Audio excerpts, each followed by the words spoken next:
soon. Hear you soon.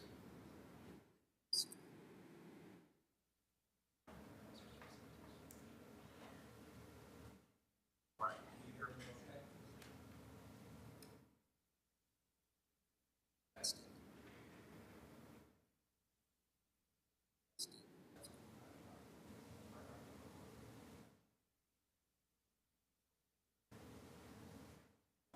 I'm calling it to you.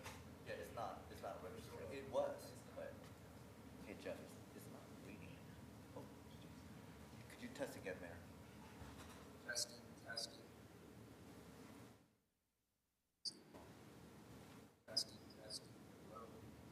Yeah.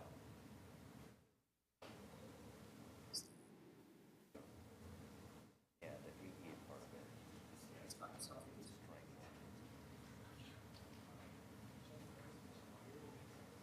It's coming through, but what he's saying is what's being printed. Yeah.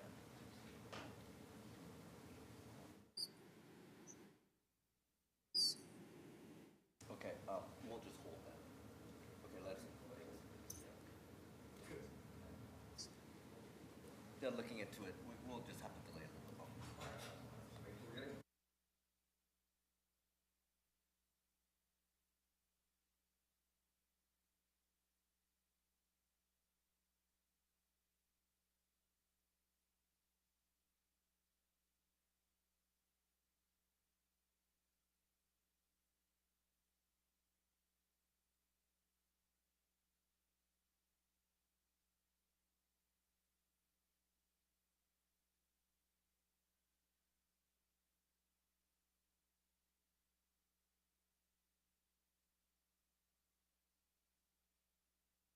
Sure. I had coffee for breakfast today.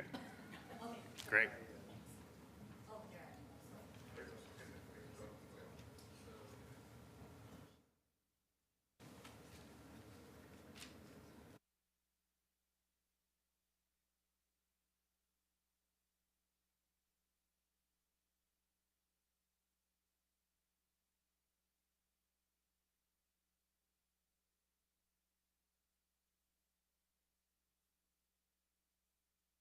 Yeah. I'm sorry, can we have you test one more time since there's... Testing, testing.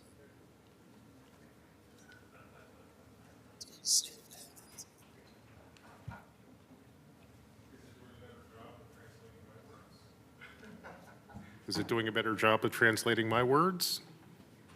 Be careful. You never know what it may attribute to. It is. There you go.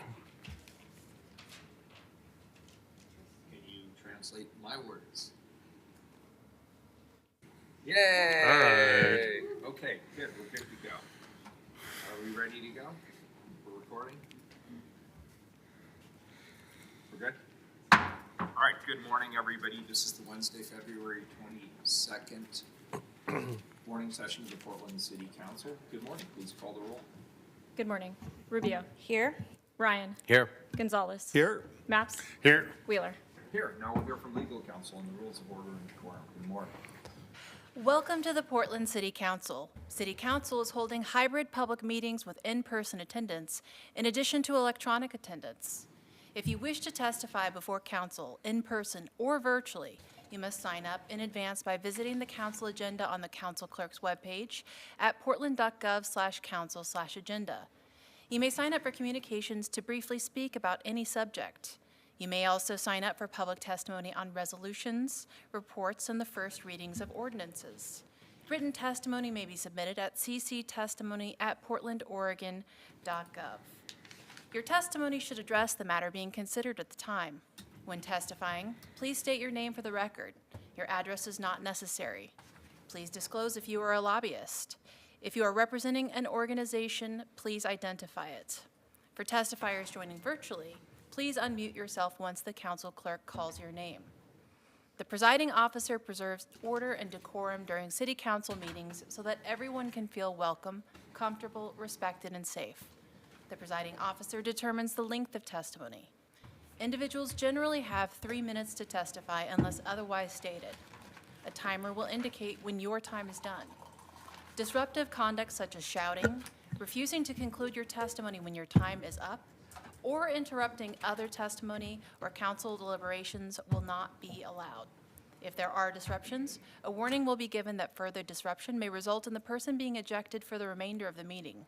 After being ejected, a person who fails to leave the meeting is subject to arrest for trespass. Additionally, council may take a short recess and reconvene virtually. Thank you very much. First up is communications. First individual, please, item 144. Request of Chris Reed to address council regarding Southwest Capitol Highway Rose Lane project effect on Hillsdale. Good morning. Good morning. Thank you for being here. Thanks, Rob. My name is Chris Reed. I manage commercial property in Hillsdale. I come to you today to give council an update on the Capitol Highway Rose Lane project. In recent testimonies, I have shared numerous and ongoing negative effects that the Rose Lane project has had on the Hillsdale community and the Hillsdale Business District. Today, I come with a message of appreciation. First, I'd like to thank you, Mayor Wheeler, for assigning Commissioner Mapps to oversee PBOT. A lot of negative happened in the past couple years throughout the city due to the Rose Lane projects. After meeting Commissioner Mapps and his team, I have great confidence they will find a solution that will help remove the negativity that has surrounded Hillsdale due to the installation of the project. Mayor Wheeler, thank you. Second, I'd like to thank you, Commissioner Mapps, and your team, Katie Meyer, Chief of Staff, and Shannon Carney, Senior Policy Advisor, for meeting with us in Hillsdale to recap the issues of the Rose Lane project, issues that the Rose Lane project has inflicted on the Hillsdale community and the Hillsdale businesses. In our walkabout, you were able to see firsthand examples of the congested and diverted traffic issues we've shared with the city commissioners, commissioner members, PBOT team, and TriMet. Commissioner Mapps, thank you. It was reassuring to have learned of Commissioner Mapps and his staff member Katie's experience with small business and business districts. We are very pleased to have a listening commissioner and his team actively working to find a solution to the problems caused by Capitol Highway Rose Lane project. We look forward to hearing the next steps to resolve the traffic issues and hardships that Hillsdale businesses are experiencing. Thank you very much.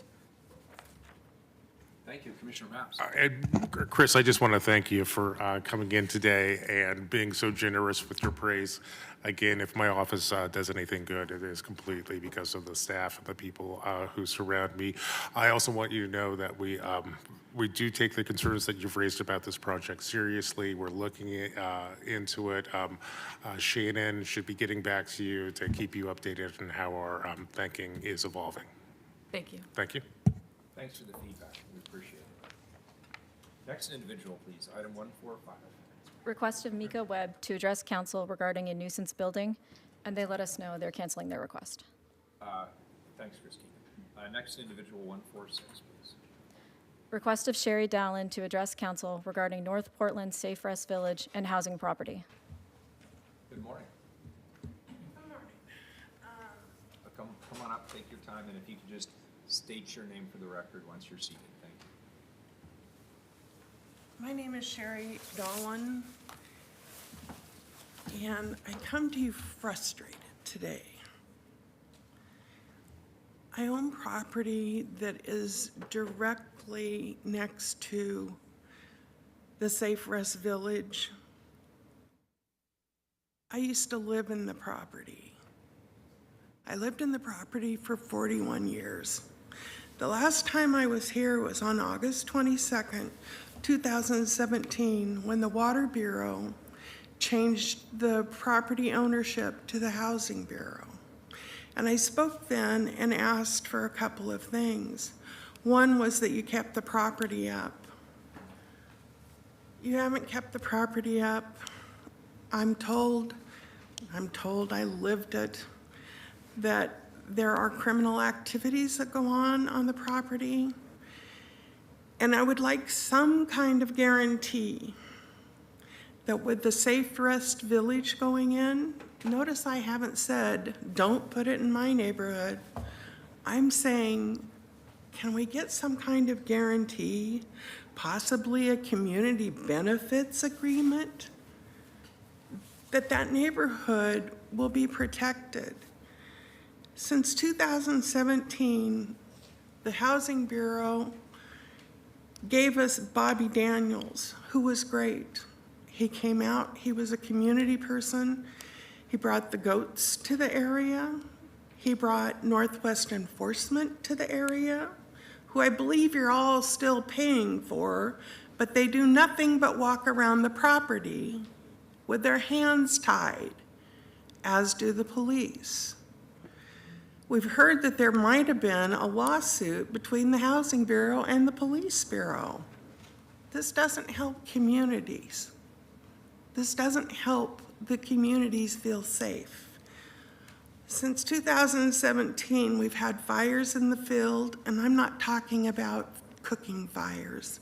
I'm talking about trees going up and porta potties going up in September, 300 feet from my house, that my daughter went out and put out with a fire extinguisher at 6:30 in the morning because our neighbors called us to tell us the field was on fire. We watched stolen cars. We've had screaming people. We've had people defecating and pornographic pictures taking. I've had to yell at people in the middle of the night to get off of my property. And as I said, I don't live there anymore. But my renters have had the same issues. They wanted me to hire a security guard for them. They wanted me to put in cameras for them. How can this city be so tone deaf? I hear you're going to vote on putting electrical outlets along 205. The people along 205 need the campers and the tents gone. People need to sleep at night. They can't sleep at night when people are dismantling vehicles for the money. They can't sleep at night, so they get up, and then they become targets. And as one of my friends says, I'm at my limits. I know, I've been there. I live in Vancouver, which The Economist yesterday, I believe, mentioned on the news that a lot of businesses are going north. And I know why, because you are all tone deaf. The guy from Arbor Lodge talked to you about the barn on Lombard and Denver. And the day after that, you went out and talked about revitalizing Southeast Portland and having a reset because the people that are walking to work need to feel safe. So do the people living in their houses. Can we And they respond? You're don't. a minute 15 over. Yeah, I would really appreciate someone coming out and talking to us. We've had people scheduled to talk to the neighborhood association and they don't show up. I don't understand. All right, so let me start, and then I might turn this over to Commissioner Ryan on the actual management of the Safe Rest Village, because you mentioned some issues there. First of all, I'm not aware of any lawsuit between the Police Bureau and the Housing Bureau. It's not to say there isn't something there, but it hasn't been. Is anybody aware of that? Does that ring a bell? No. To anybody? So I think that may be more myth than reality, just FYI. Thank you. The police do not have their hands tied. As the police commissioner, I can assure you they are empowered to enforce any and all laws in the city of Portland. So if a police officer says their hands are tied, please get a badge number so that I can help inform them about what their responsibility and obligation is. But their hands are not tied. And if they're not being responsive, and most of our officers are extremely responsive. We get lots and lots of people calling my office, emailing me, texting me, saying, hey, in fact, I got one just yesterday, saying they had a really, really positive, productive interaction with our officers. So if you're not getting that, let me know. Because I meet with the chief pretty much every other day and would love to know that if there's somebody who needs a little more positive reinforcement in their employment. With regard to I-205, we are not doing anything infrastructurally on I-205 or any other ODOT public right-of-way. We have no jurisdiction to do anything in terms of infrastructure. We are, however, engaged in a very aggressive program to keep those public right-of-ways clean, removing problematic camps, litter abatement, graffiti abatement, and it has been working, but we need more resources from the state. And I'm personally in conversations with the governor as well as with the legislative body to increase the amount of funding coming to the city and to Region 1, the ODOT Region 1, to keep those public right-of-ways clear. I agree with you, and everybody in this room would agree with you, that there's a lot of improvement that needs to take place there. And we've been making good progress, but the resources we have just aren't adequate to the task at hand. But that conversation is ongoing. I'll turn this over to Commissioner Ryan with regard to the actual management of the camp, because I think there's some confusion as to what our role is and what other people's roles are. Commissioner Ryan. Yeah, first of all, Sherry, thanks for being here. And I was out there last Thursday. I've been there frequently, I've been out there a lot. And as you know, it's been a mess for a long time. You know, there's been a lot of people that that's where they've chosen to live. And here's some new developments of late. And when we get and I know that we've had a lot of neighborhood association meeting contact, and the team has met with people from the neighborhood association. We'll have someone from my staff meet with you so you can be in that loop. And I know specifically they gave flyers to where you live, and I think college students are living in your place now. Yeah, so maybe there was a drop of communication. Let's make sure we get your email. And Darian Jones is here, and he'll connect with you right afterwards. Thank you. So a lot of fences are going up. One went up around the apartments, the brick apartments, because they've needed that, security and safety, so we put that up. We put another one up where currently the goats are in the place where the Safe Rest Village is going to start being built. And so we're moving the goats to the west. And so that fence just went up. And so the goats are being moved, and now the construction begins. There's a good neighbor agreement that we have resourced, and it's a draft. They're always a draft until it's all signed. And I know you're looking at me like this, but that's why you're going to talk to Darren. You'll find out the communication that's going on between the neighborhood association people and the Safe Rest Village team. And we're working on that good neighbor agreement. Just like the other ones, they're actually good, and they're resourced, and they're coordinated with people from the city and the county.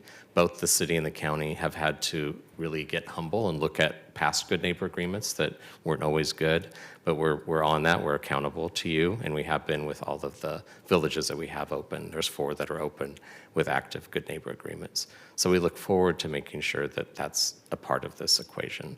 The truth is, the outreach workers are there frequently, working with those that are unhoused and are living in tents in that area. And we're doing our best to get them into shelters if they'd like that, more importantly into services. And that's the journey that we're on. We have a lot of people that are living in that area, and they have been. If you notice, the area north of Lombard has been cleared out for some time. But what that did is then more people moved right to the area between Lombard and Willamette, if you will. It took a while, but we got the fence up that stopped the vehicles coming in. I think that was about a year ago. So since I've had this position, it's been one challenge after another. I'm so sorry that it's taken so long. I'm happy to say that this construction will begin soon, and we'll be able to announce a provider hopefully as well. And once that's announced, then they will be in contact with the neighbors as well. So there's hope on the horizon. Yeah. And Darian Jones wave your hand, Darian. That's Darian. Will you please meet with Sherry so we can make sure that she's in the communication loop along with the other leaders in the University Park neighborhood.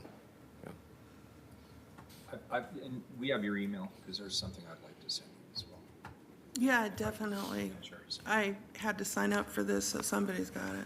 We'll share it. Good. Yeah. Excellent.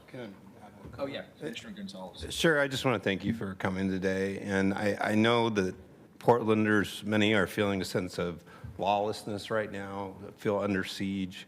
So we hear you. I can tell you that there's broad commitment on the city council to address it very, very directly, that we support law enforcement, that we clean up our city. And it's a long road ahead, but thank you for coming. Thank you for testifying. Just know that people are here, and we're working on this every day at it. So thank you for speaking up, and please continue to do so. Thank you. You said you were out there last Thursday. I would really appreciate it if someone would take the time to to come stand on one of our porches and look out at it. Instead of looking at it from the homeless point of view, look at it from the homeowner's point of view, because it's different. That's fair. It's scary. The reason the fence is up is because I did I appreciate the meet someone fence. in the apartments. That was 6 months ago probably, and it was really helpful. Yeah, to it would be be in nice their yard looking out. to have a conversation because the parking down there got untenable. Yes. And my understanding is there's not going to be a parking lot for the people that not live there but work there even. So we have a long way to go, I believe. Yeah, the construction plans are actually really decent. I think it'll help when you actually communicate with the Safe Rest Village team and see what the And do plan we is. have someone picked out to run it? It can't be announced publicly yet, but we're working on that. Pardon? The county is in charge of that announcement, and we're coordinating that with them. We will have that information when it's ready, when it's confirmed. Thanks, Sherry. Thank you. Appreciate your being here today. Thank you. Next individual, item 147. Request of David Marco to address council regarding repair and replacement of items at Fields Park in the Pearl District neighborhood. Good morning. How are you today? Good, how are you? Good. All right, I'm going to read my statement, because I can't remember well. I do the same. All right. All right, good morning, Mayor Wheeler and Portland City Commissioners. I appreciate the time given me to discuss the emails I recently sent to a few of you regarding the Fields Park. I sent an email to Commissioners Rubio and Ryan, as well as to Mayor Wheeler. In my emails, I remarked on several issues that many of the neighborhood's residents share with me about the condition of the park. I reside at the Encore condominiums, and I sit on the board of directors. I'm here representing residents at the Encore as well as neighboring buildings residents. I'm not here to repeat what I stated in my emails, but to offer an action plan. To help each other determine if repairs or replacement of the Fields Park assets are needed, I propose that park personnel meet semi-annually during the spring and fall with a few residents of the Pearl District to do a walk around the park to examine, identify, and discuss any issues that are realized. We can also use the time to discuss issues about pet rules being disregarded by pet owners and come up with a plan to be put towards for consideration any changes that can be implemented to resolve this problem. I look forward to your response to my action plan or any other action plan you can offer to the Pearl neighborhood's residents. Welcome. Thank you, David. We'll make sure that we get a walk-around planned, Okay. all right, with parks. Yeah, you have my emails, and I like to offer this as reminding the emails and for you to, if at all, want to read them again. Thank Okay. you, sir. Who do I give this to? Christie. All right. Thank you all. Thank you. Next individual, item 148. Request of Jenna Cho Kane to address council regarding climate and participatory budgeting charter amendment. Good morning. Good morning.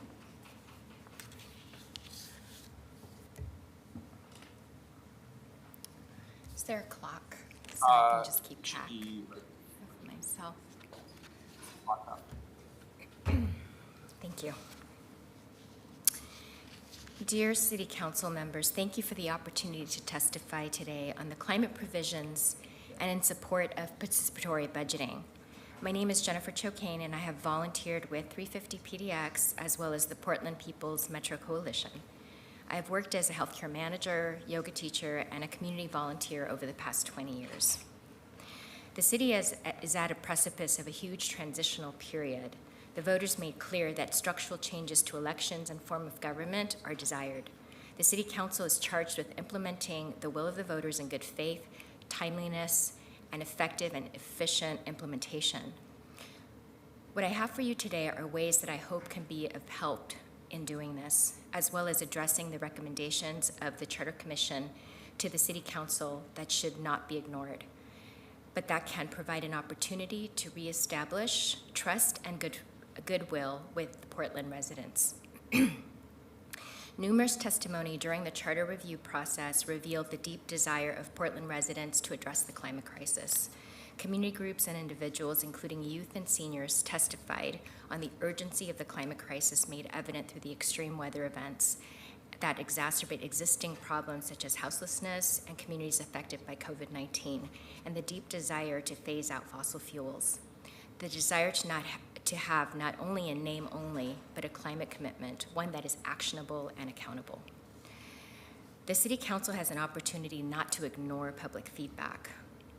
One of the ways to begin to build trust with the community is to not keep asking for community feedback and then ignoring the recommendations. Ways to engage that are not extractive and exploitative is key to building dialogue and in formulating solutions to which communities who are impacted are key. I have 4 recommendations that I believe can be critical to your success. The first is implementing an actionable and accountable climate commitment. To take the recommendations by the City Charter Commission, but to go further. The work of 350, PDX, Sunrise, and Peace provided specific language that can help unify the bureaus and to have the city take the lead to regulate waste and move towards reducing emissions and moving towards a renewable economy and protection of the city's natural resources. The second is to create an Office of the Transparency Advocate and ensure that the city has the funding, visibility, and staffing to demonstrate that the city is moving beyond systems of inequity that have been baked into its founding and desires accountability and is willing to be transparent with the public. The third is to take the city charter recommendations to enhance public engagement at city meetings and ensure that the process used are not draining to people and communities. The fourth is to propose a participatory budgeting amendment directly to the city charter that provides a mechanism for its residents to play a key role in decision-making processes within the parameters of the participatory budgeting process. And just as a note, I'd like to say that at the state level, there are numerous House and Senate bills that are currently, as a part of this legislative session, that demonstrates that the collective future of our state and of our cities are in the minds of many constituents and representatives across the state. I guess the question that I would ask is that, will Portland continue to drag its feet in outdated and self-interested silos, or respond to this historical moment with political courage for the city council members to all go first in choosing to address the climate crisis and willingness to collaborate and bring to the table community members who hold a lot of the solutions that we need and not create barriers to the very solutions that you seek? Thank you. Thank you. Appreciate your testimony. Thank you so much. And that concludes communications for today. Yes, Mayor. Christine, have any items been pulled off the consent agenda? Yes, we've received a request to pull item 152. 152 has been pulled off. On the remainder of the consent agenda, please call the roll. Rubio. Aye. Ryan. Aye. Gonzalez. Aye. Maps. Aye. Wheeler. Aye, the consent agenda is adopted. To the first time certain item, please, item number 149. Appoint members to the Planning Commission. Colleagues, today we're going to appoint and welcome new members to the Planning Commission, the commission that addresses our future growth and land use plans and advises City Council on land use planning and zoning. As such, this is a very important commission. As Mayor and Commissioner of Finance and Administration, I request your confirmation to appoint the following for 2-year terms: Michael Alexander, Wade Lang, Nikesh Patel, Michael Pouncil, and Eli Spivak. And the following individuals for 4-year terms: Mary Rain O'Mara, Erica Thompson, Steph Ralph, for 4-year terms. Because this is a new commission, we're staggering terms initially so that we can ensure long-term continuity. I want to thank you all for your consideration. I'm going to turn this over to Commissioner Rubio, who is the commissioner in charge of the Bureau in Planning and Sustainability, to share her thoughts on the new candidates and the work of the Planning Commission. Commissioner Rubio. Thank you, Mayor. I want to share just a few comments about the Planning Commission and our goals in working with the Commission. We're excited to welcome 8 new commissioners, and I want to thank you all for your willingness to serve our city and the Planning Commission. These volunteer members join us with expertise in a range of areas, from land use and planning, architecture and design, conservation and natural resources, and community development and land use law. The commission's role is to make recommendations to us, City Council, on Portland's long-range goals and plans, land use and planning policies, and ensure sustainability practices are integrated into land use planning.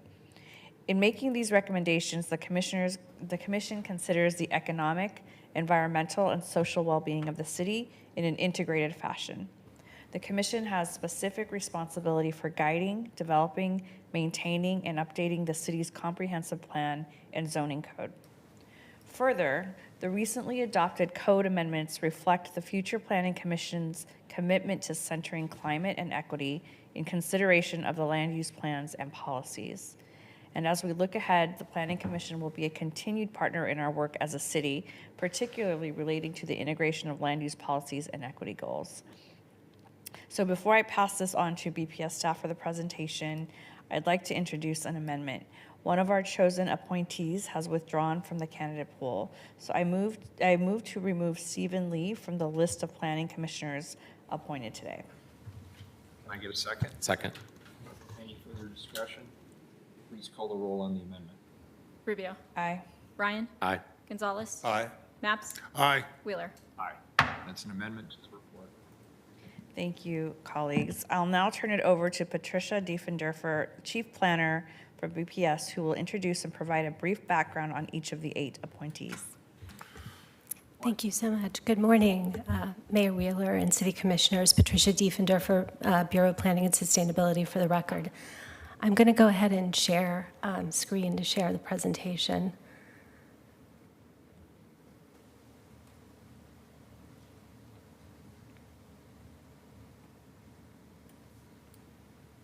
Okay, can we see that all right? Very good. All right, thank you.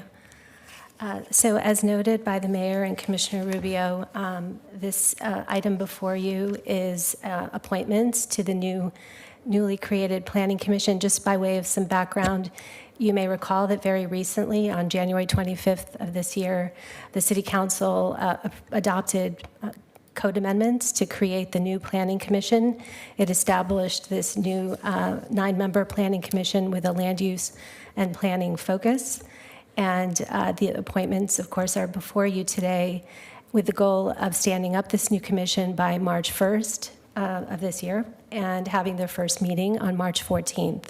There was a robust recruitment process to identify the appointees, and they represent a variety of backgrounds and experience, both professional expertise and lived experience. So I'm going to go ahead and give a brief overview of each of the appointees. First is Mr. Michael Alexander. Mr. Alexander is a graduate of Lewis University in Romeville, Illinois, and Bryn Mawr College Graduate School of Social Work and Social Research in Pennsylvania. Prior to assuming the leadership role of the Urban League of Portland in 2012, he served in executive roles at Regents Blue Cross Blue Shield of Oregon, Magellan Behavioral Health, Human Affairs International, and Aetna, including 4 years as vice president and executive director of the Aetna Foundation.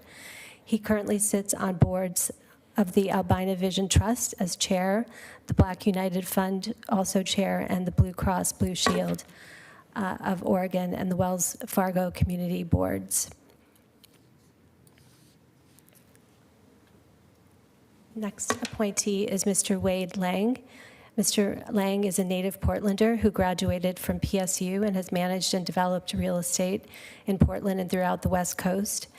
Mr. Lang was a founding member of the Lloyd Eco District, served as chair of the Lloyd Community Association, and served on the city's northeast quadrant for the 2035 comprehensive plan, as well as on a number of different advisory groups, both for the Portland Development Commission and the Bureau of Development Services. Looking to the Planning Commission, Wade is excited to help set a direction for future prosperity of our city. The next appointee is Ms. Mary Rain O'Mara, who is the Senior Director of Community Development at Central City Concern. She brings a passion for leading and facilitating community development outreach and engagement in her work, and volunteering with master planning and public housing development initiatives, working with residents of public housing and neighborhood members to gather input and vision for community revitalization. The next appointee is Mr. Nikesh Patel. Mr. Patel is a land use and development attorney at Dunn Carney LLP. Mr. Patel assists clients in a variety of development projects, from affordable housing, mixed use, commercial, and community developments in high-density city centers to renewable energy projects in rural areas. Mr. Patel has served as a law clerk at the U.S. Senate Finance Committee in Washington, D.C., and as an honors attorney for the city of Portland. As a Portland native and a first-generation Oregonian, Mr. Patel is passionate about the future of local real estate development and well-being of community.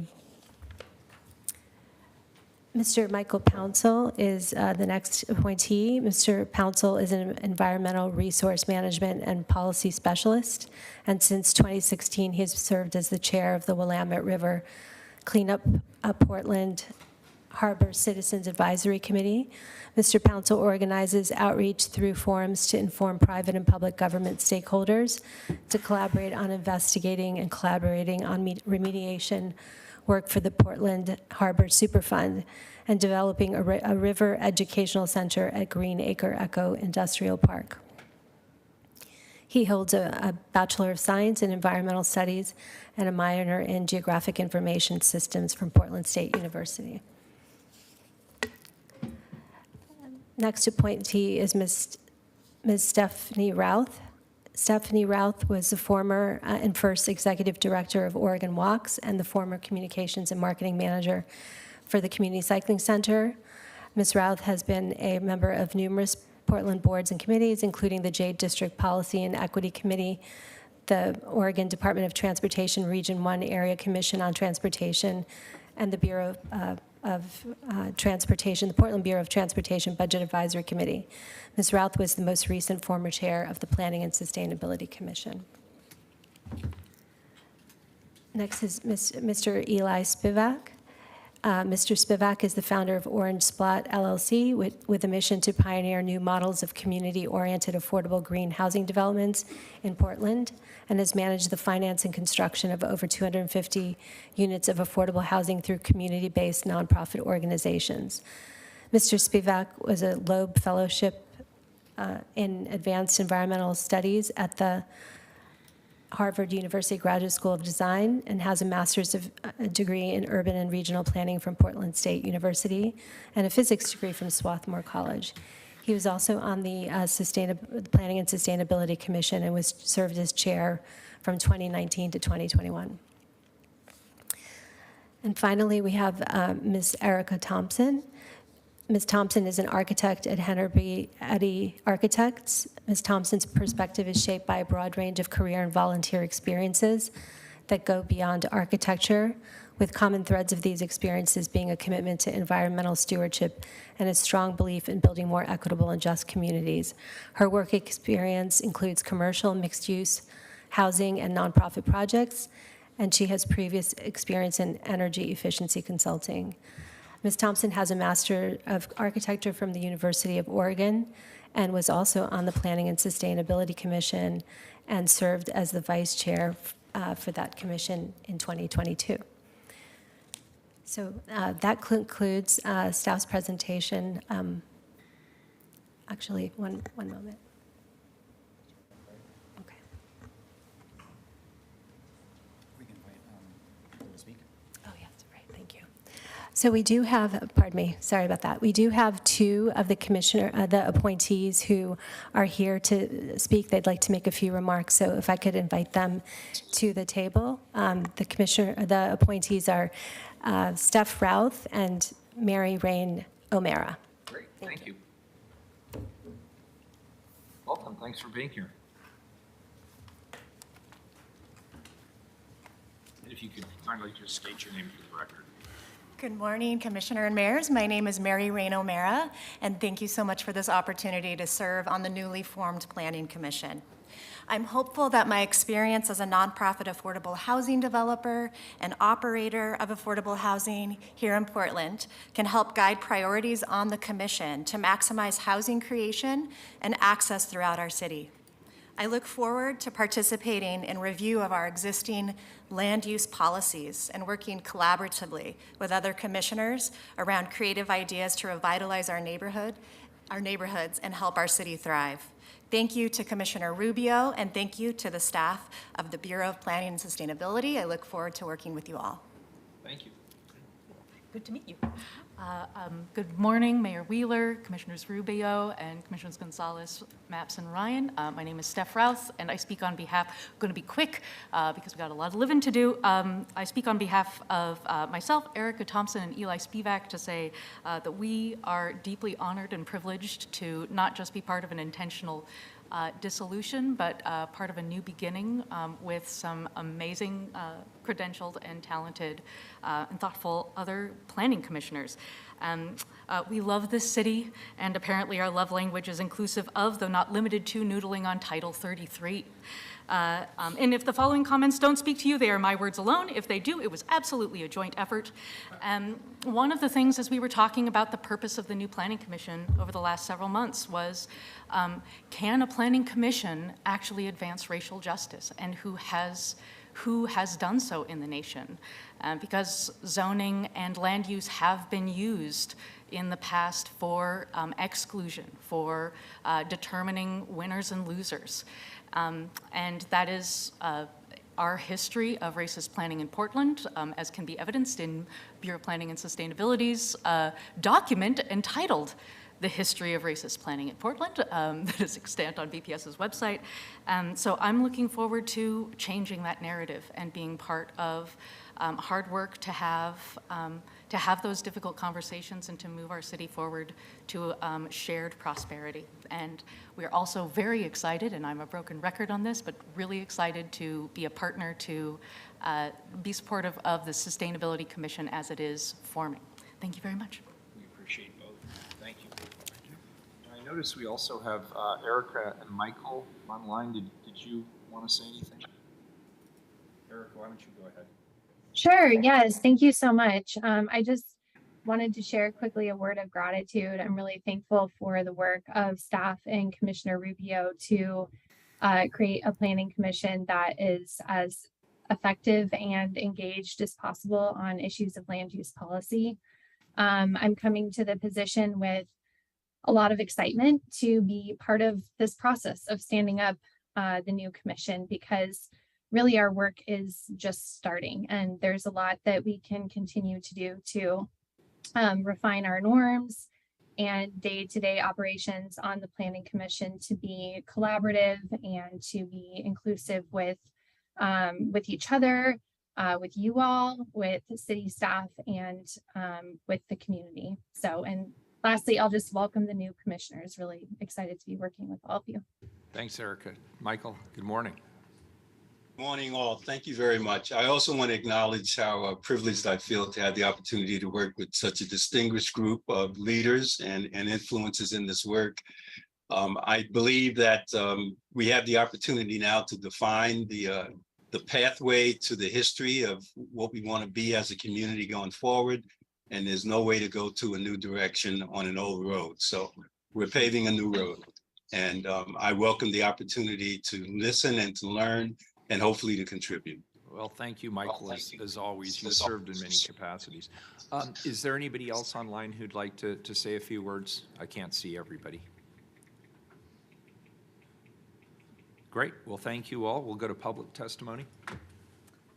We have one individual signed up, Brittany Brock. Welcome, Abe. Hi, good morning. I want to thank everyone for being here today and those who just spoke. My name is Brittany. My pronouns are she, her. I would like to respectfully ask for more information on each of the candidates presented today. Based off of the descriptions provided, I see a lot of experts and experience, which is great. But what I do not see is a committee made up of people whose lives might be directly impacted by the decisions they make. My belief is that the government is for the people, not businesses. The government is to improve people's quality of life, not improve their livelihood. I saw this firsthand when I lived in Belgium, so this is not unimaginable to me. With this in mind, if we actually want solutions to the problems plaguing Portland, we need new experts and experience. We need lived experience. We need the people whose lives are most impacted by the solutions created. When we center marginalized voices, we are also centering the ones most affected by these decisions. Due to this, they know what is best for their own lives. I respectfully ask, can you please ask your committee this for me? And please resubmit their answers. How many rely solely on public transportation? How many live in affordable housing? How many have personally gone through an eviction as a tenant? How many have interacted with the police standing up for civil rights? How many have accessibility issues in the way the city is currently designed? Who on this committee has ever spent more than a night on this street? Who has lived on the streets of Portland in this committee? We all live here, but who survives on the streets of Portland on this committee? Because the reality of the situation is, the solutions set forth by the Portland city government appear to completely lack empathy, and we as citizens do not like to see this. We see a failure to center and care about the most vulnerable and marginalized in this city with the solutions currently set forth. The very voices that should be centered most because they have been screaming the solutions for years. It is easy to have blind spots in our life, and that is okay. It is not okay when these blind spots lead to unnecessary deaths in our city. These decisions loudly display the dangerous things about our unconscious biases, because people are going to continue to die here in the streets of Portland, just now at a higher rate. These are our friends, our neighbors, our loved ones, and your citizens. I want you to understand, I see how these are barriers to getting these voices centered. So in the meantime, we Portlanders want more creative and imaginable solutions. If we can't center marginalized voices, can we at least have leaders with some basic imagination and empathy? This is excluding the people that just talked, I will say, because I want that to be shown in the solutions of my government. Can they imagine what it is like to be in the constant rain, smoke, heat, noise, and harassment? Can they imagine what it's like to not have access to a bathroom? Can they imagine what it's like to never be looked in the eyes for no other reason than appearing materially poor to your fellow Portland neighbors? Can they imagine the impacts trauma has on the brain and the person? Can they imagine the impact substance abuse disorder has on the person and the lives of the self and the individuals and their loved ones? Because I don't want experts or job experience. I want new creative solutions. Okay, that was 3 minutes. All right, thank you, Brittany, and you were perfect in your timing. Let me just react in this way. First of all, thank you for your comments. I don't agree with all of them, but I appreciate all of them. Number two, these commissions are the heart and soul of our local government, and what's special about them is that anybody can apply to be on them. In fact, there are many, many open slots on dozens of our citizen commissions in the city of Portland, and we welcome the direct engagement of people from all walks of life. And so if you or others that you feel are underrepresented in the voice here at City Hall would like to step forward and offer your service, as these individuals have, I would welcome that. Next of all, I'd like to just say, I actually think this commission was pretty well balanced, Commissioner Rubio. As I looked at the resumes, I did not see that it was biased towards business interests. I saw a lot of people who are engaged in community activities, a lot of people who've served the community in various capacities. I know some of these folks personally, most I've never met before, but based on their resumes, I can tell they obviously care enough about the community that they're willing to step forward and do what is a very difficult, technical, time-consuming job that gets paid exactly nothing for the privilege other than helping to shape the future of this city. And so I would just say that in response to your comments, that this is a representative government up here at the rostrum, but on the commissions, it's direct engagement government. And we include anybody who wants to be included in those opportunities. You or anybody else are most certainly welcome to apply. Can I ask a follow-up question though, real quick?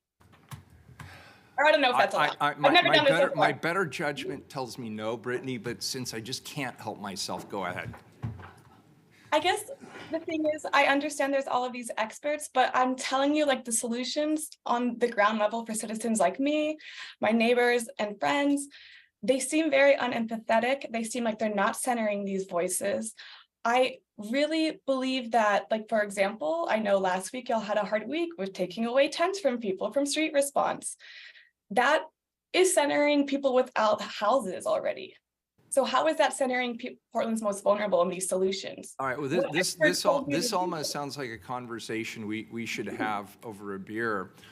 Because what we do up here is we actually balance competing interests. And if you were in council just a few minutes ago, this council was excoriated by a citizen who made, I thought, some really good points, saying we were too soft on some of these issues, that we were too far the other way, too far towards the compassion, not far enough towards what she wanted to see. And we, of course, have lots of people come in on the other side of the issue.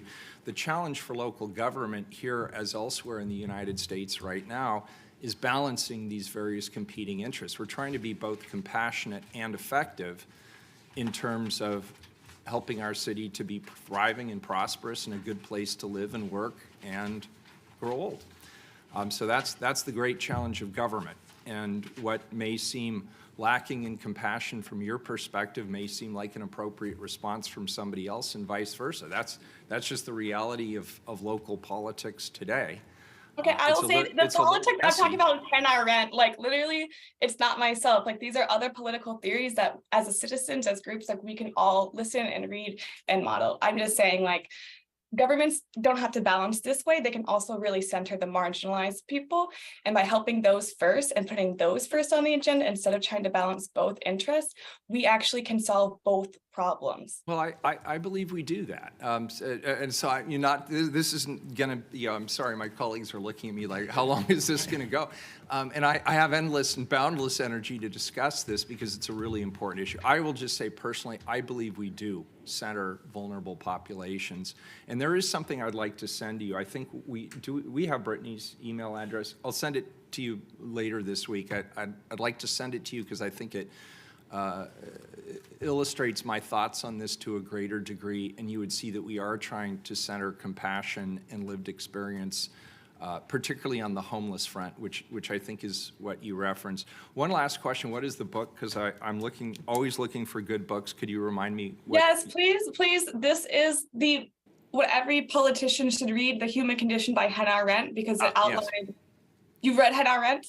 I have heard of it. I've not read that particular book, but it just went on the reading list. You should read it, or at least please read her essays on moral philosophy.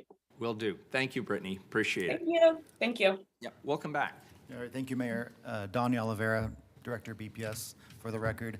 Relevant point to what the public testimony just shared is we came to you with the intent to seat 9 commissioners for reasons that are totally appropriate. We are only bringing 8 names, so we will have 1 vacant seat to fill, and we'll take all the feedback that we got today into consideration. So that'll be coming to you all later this spring. And the last thing I'll acknowledge is, although this is the first step of the new Planning Commission, BPS is embarking on a new journey for the Climate and Sustainability Commission. So as you all know, we took action this January to stamp the new Planning Commission, with acknowledging that we had a Sustainability Commission to get up and running as well. So next month, we will be launching that working group made up of city staff and our community partners to think up what the structure is going to look like. The span of control will be obviously a key consideration, but that'll be the next step. We just hired our new Chief Sustainability Officer, Vivian Satterfield. So she's on board as of this month and up and running. Will be leading that process. So look forward to working with your staff on the development of that new commission as well. Thank you. Terrific. I will accept a motion to accept the report as amended. Second. We have a second from Commissioner Rubio. Any further discussion? Seeing none, please call the roll on the report. Rubio. I just want to say I'm so thrilled with the combined wisdom and unique experiences and perspectives of these commission appointees. I had the opportunity to meet with each one of you, and I can already tell there will be some great deliberative conversations on this new commission. So to our commissioners, thank you for your willingness to serve our city. The Planning Commission has and will continue to play a vital and consequential role in our city, and this takes on an even deeper importance during this housing crisis, and we're really honored to have each one of you. We know that you have full plates So we are very appreciative of the time that you're giving back to the city. To Eli, Steph, and Erica, I just want to say thank you so much for your years of service to Portland. I'm so grateful to each of you for continuing your leadership and thoughtful contributions in this next phase of the Planning Commission. We're already really excited to tackle the important work ahead. And then finally, Patricia, Sandra, Julie, and Donnie, thank you so much for all the work behind the scenes to get to this point, and for all the hours you put in thoughtful conversations. You put in such thorough work, and this stellar commission reflects that work. So very happy to vote aye. Ryan. Yes, thank you, Patricia and Donnie, for this presentation. Thank you to all of you who showed up to testify and to be in person. You can tell that means you're very enthusiastic about this appointment. I actually think it's very balanced with life experience and also with the different sectors. It's very important that we have government, of course, with nonprofit consultants is what I heard, and very important to have private sector, those who are doing building and developing in the city. So enjoy the creative tension that you have in the room. If you don't have tension, I don't believe you're having good meetings. That's what should happen. I vote aye. Gonzalez. I just want to thank everyone for agreeing to serve. It takes time. It's a commitment. Really appreciate the commitment to the city. Let's get some housing built. I vote aye. Maps. I'd like to thank these volunteers for agreeing to serve on this important committee. I vote aye. Wheeler. Great work. I want to thank the team here, Commissioner Rubio, you and your staff as well, and most especially everybody who has stepped forward and is willing to serve. I vote aye. The report's accepted as amended. Thank you. Next item, also time certain, 150. Amend vehicles and traffic code and direct the Portland Bureau of Transportation to adopt administrative rules to create a process for the installation of electric vehicle chargers in the public right-of-way. This is the first reading of a non-emergency ordinance. Commissioner Mapps. Thank you, Mr. Mayor. Before we get to today's presentation, I'd like to make a motion to replace Exhibit B with an updated version of PBOT's final report. The updated version of this report includes more background information on the process PBOT used to develop these code changes, including the research, data analysis, and stakeholder engagement that helped shape this project. Colleagues, may I get a second? Second. Commissioner Rubio seconds. Any further discussion on the amendment? Since it's not substantive, it's technical, please call the roll. Rubio. Aye. Ryan. Aye. Gonzalez. Aye. Maps. Aye. Wheeler. All right, the amendment's on the table. Thank you, colleagues, for supporting that amendment. The ordinance before us today comes from PBOT. This item amends city code to enable the installation of electric vehicle chargers in the public right-of-way. As you may recall, last November, this council directed PBOT to develop these code updates by the end of February 2023. Today, PBOT delivers those updates. This ordinance is important because it contributes to at least 3 of this council's goals. First, this ordinance is important because it will help us reach our climate goals. We should all remember that transportation contributes to about 40% of all the carbon emissions Portland puts into the air. This ordinance gives our city some tools we will need to keep that carbon out of our air. This ordinance is important for a second reason. This ordinance represents a promise kept. In our climate emergency work plan, this council pledged to, quote, make it easier to use EVs if you can't charge at home. Today, with this ordinance, this council keeps that promise. Finally, this ordinance before us today is important because it advances equity by laying out a plan to build out electric vehicle infrastructure in BIPOC and low-income neighborhoods. Now, colleagues, before I turn it over to staff for a presentation, I want to take a moment to praise PBOT and the Bureau of Planning and Sustainability for the work they have done on several transportation decarbonization projects, including the ordinance before us today. And of course, the EV Ready Code project that BPS brought to us last month. It is great to see our bureaus work together like this. They are modeling the kinds of collaboration and innovation we hope to see in our next form of government. I'm very proud of the work that you've done, and I want to thank Commissioner Rubio and her team for their partnership. And now, I have the great privilege of introducing two staff members from PBOT who will tell us more about this project. Today we have Art Pierce, PBOT Policy Planning and Projects Group Director, and Jacob Sherman, PBOT New Mobility Program Manager. Welcome, Art and Jacob. Great. Thank you. I think we'll bring up the presentation. So very pleased to be with you here today to give an update on what is really an ongoing journey of seeing how we can further electrify our transportation system in collaboration and partnership with other sectors as we are working to decarbonize with as much haste and speed as we can. Next slide. So quick overview, we have a specific council action around amendments to Title 16, but we're giving a little bit of context around transportation decarbonization, electric vehicles more generally, and so how this citywide framework will fit together over the course of the discussion. Next slide. And maybe one more as well. There we go.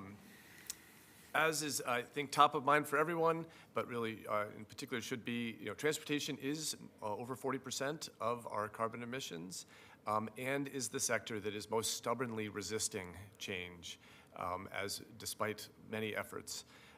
We have seen transportation emissions rise 3% since 1990. So we are off track, and we really need to change this trajectory fast with decisive action across the transportation sector and with industry partners. Next slide. This important need is recently recognized at the federal level. So the U.S. National Blueprint for Transportation Decarbonization centered around electrification as one of the key strategies to get us to where we need to go, and comes with funding at the federal and state level to supplement the local actions that we are here to talk to you about today, including $7.5 billion for EV charging at the national level, as well as ODOT specific funding stream for EV charging along their state highways. So changes to this code that we're bringing forward today helps position the City of Portland and PBOT to be a key partner in that decarbonization. Next slide. Important to remember, we are in a climate crisis, and there's been a series of actions coming before you that has helped us to surround the electrification specific solution set. As PBOT, we are continuing to center our work around transportation justice and focusing in on a series of key moves. Focusing in on planning and building a transportation system that allows people to be less reliant on driving and on the use of the automobile. Focusing in on programs that help people reduce their vehicle miles traveled on a daily basis, including programs that help lift up those possibilities, transit programs and the like. And then clean fuels and clean vehicles, including fleet modifications that help us round out that strategy, and including the ready access for electric vehicles. Next slide. A number of actions are already underway. Just recently, as Commissioner Mapps highlighted, the multifamily electric charging pilot that is coming this way, and the modifications to the city code. We've been working on small fixes such as cord cover pilots to allow somebody to charge out on the street and maintain accessibility.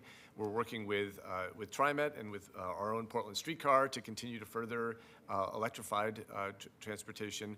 Our Bike Town was one of the first in the nation to be all electric as well.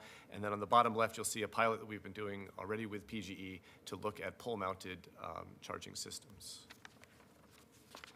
Now I'll pass it over to Jacob, who's going to do a little bit of a deeper dive on electric vehicles. Thanks. Great, thanks, Art. Good morning, Mayor Wheeler, Commissioners. For the record, my name is Jacob Sherman. I'm BPOT's new Mobility Program Manager. My team and I work on transportation technology innovation spanning from things like e-scooters to electric vehicles. To level set for you, and as well as members of the public, want to provide a little bit of background around electric vehicles. If we could advance to the next slide. Unlike vehicles with internal combustion engines, electric vehicles fuel up in different ways and rely on different infrastructure. There's 3 different kinds of plugs and speeds for electric vehicle charging, from solutions like level 1 charging, which you could do at your home with an extension cord right now, to DC fast charging on the right-hand side of the image, which is really expensive but provides rapid charge for people looking to get around. They could fill up their vehicle in just 20 to 30 minutes. We're focused today on level 2 charging, which is kind of represented here in the middle. This is actually well suited for people to charge both at home, at work, as well as in public environments. Someone could fill up their vehicle in about 4 to 8 hours, and the cost of level 2 charging is significantly less than that of things like the Electric Avenue DC fast charging that you'll see on the right. Next slide. And I just said some of that, so we can actually advance again. Here's some examples of what level 2 charging in the right-of-way. Could you go back? It shows the cost differentials between 2 and 3. Thank you. I need this 101 course, so please. Great. Yeah. Yeah, so this, again, talks about some of those different use cases, talks about some of the different power needs. So again, level 1 relying on 110 volts, level 2 anywhere between 208 and 240 volts, and then DC fast charging, which is pretty energy intensive, and that is actually part of the significant driver on the cost of those kinds of EV chargers. And this is mostly the kinds of EV chargers that are going to be built out on the interstate highway system using the funding from President Biden's bipartisan infrastructure law. But there's no dollar amount. There's no dollar amount. Level 2 charger could run, in the right-of-way, could run between $10,000 to $20,000 per installation, whereas DC fast charger would probably be in the realm of $250,000 or more. Okay. Next slide. So here's some examples of what level 2 charging in the public right-of-way looks like. As Art mentioned, the image in the lower right is an ongoing pilot that we've done with Portland General Electric, who's been a great partner of ours in this work in Southeast Portland. This is a pole-mounted charger. In the lower left, you could see an image from Kansas City, Missouri, where on the left-hand side of that image, you could see an EV charger, curbside. And for comparison, you can also see a parking meter on the right-hand side. So you could just kind of see how the physical space is very equivalent there. Next slide. I think it's important to also note that the cost of electric vehicles is coming down. There have been a number of both federal as well as state incentives to support adoption of electric vehicles. I think for members of the public, it's important to note there's both state and federal incentives. Oregon has a standard rebate of $2,500 for the purchase or lease of a new electric vehicle. And for people who are income qualified, that incentive could be as much as $5,000. On top of that, there's also federal tax credits through the Inflation Reduction Act that could be up to $7,500 depending on whether or not the specific vehicle you're looking to purchase meets those requirements. This example here on the slide kind of compares the cost of 2 similar vehicles, an electric vehicle from 2016 as well as an internal combustion vehicle from 2016. And you could see how both the state and federal incentives stack up to actually make a used electric vehicle less expensive than its alternative. And then it's worth noting on top of that that electric vehicles have lower maintenance costs, lower fuel costs, and then of course there's air quality benefits on top of that. Next slide. It's also important to note that even though the electrical grid is not based on 100% renewable energy. Research from the Union of Concerned Scientists and others really show that electric vehicles can reduce emissions today, even though the grid still relies on some fossil fuels. So kind of net, when compared to internal combustion engine vehicles, EVs kind of in the Pacific Northwest as well as the Mountain West, on average are getting about 102 miles per gallon compared to a standard sedan, which might be getting somewhere in the realm of 30 to 35 miles per gallon today. Over time, we know that the utilities in Oregon are going to be moving to 100% clean electricity. That's been mandated by the state to be achieved through by 2040. And then I think our local government action has also asked the utilities to accelerate that and to try and move that up by 10 years to 2030. So electric vehicles, will help us meet our climate goals. Of course, I think from the Bureau of Transportation, it's important to note that options like walking, biking, scooting, taking transit might have even lower emission profiles than electric vehicles and might also help us make better progress on some of our safety goals. But for people who might not be able to take advantage of some of the options I just mentioned, electric vehicles present a good option for people that need to continue to drive. Next slide. We've received a lot of questions about this question of how many chargers do we need in this city. The Oregon Department of Transportation last year released its Transportation Electrification Infrastructure Needs Assessment, where they modeled out a suite of different scenarios. And using the most conservative scenario, which is the scenario you see presented on this slide, the answer is simple. We need about 30% more chargers right now, or in 2025, than we currently have, and that demand is expected to increase, substantially over time. And again, this is also the most conservative scenario, kind of the medium case and most aggressive case. These numbers grow significantly more. Next slide. And next slide. Thank you. Which takes us to our project, the EV charging in the right-of-way project. This is really focused on making sure access to EV charging is provided in an equitable manner. Currently, about 1/3 of the public chargers in the city are located in the central city. There's very few chargers located near multi-unit dwellings in other parts of the city, particularly as you move further north or move further east. We see our role as filling market gaps and making sure that EV charging is distributed equitably in order to make sure that areas that currently don't have access will have access, and making sure that areas that have high concentration of multi-unit dwellings and residents who can't charge at home because they don't have a driveway or garage have access.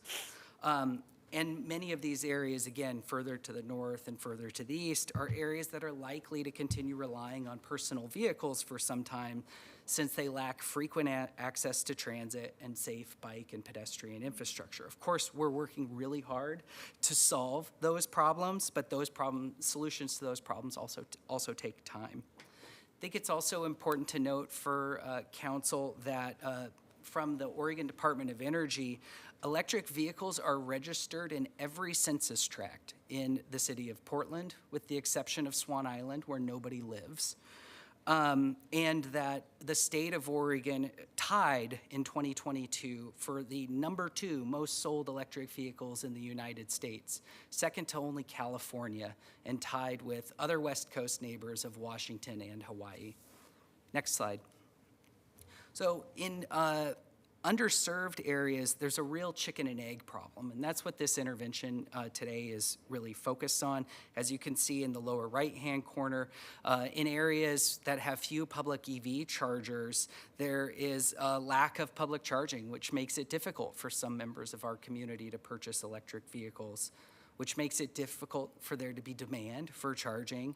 And that's challenging because we have no clear city policy on public EV charging to date. And we're focused on providing an intervention in that upper right-hand corner in order to kind of create a more virtuous cycle. Next slide. So PBOT's EV charging in the right-of-way project seeks to really provide clarity to the market. Through the code and administrative rule changes that we're bringing before you, we're looking to allow level 2 EV chargers curbside and on poles as long as they meet a whole suite of different requirements. First, they must be located in one of the centers, which is a land use zoning designation through the comprehensive plan. These are places like Gateway, Hollywood, St. John's, Lentz, Montevilla, Woodstock, and more. They will need to be located on a local service street. We have a whole suite of health, life, safety clearance requirements, 5 feet from a driveway, 5 feet from a fire hydrant. We're making sure that these are designed for accessibility by all Portlanders, keeping in mind ADA requirements and best practices that we've discussed with other cities as well as utilities. And then we'll have a suite of parking requirements to ensure there's turnover and people are able to use these kind of overnight. If we could advance to our last slide. So PBOT's asking City Council to amend Title 16 to create an EV charging zone. And the part of the council action is to direct us through our kind of bureaucratic rulemaking process to begin to implement these new rule changes that will allow EV charging to move forward.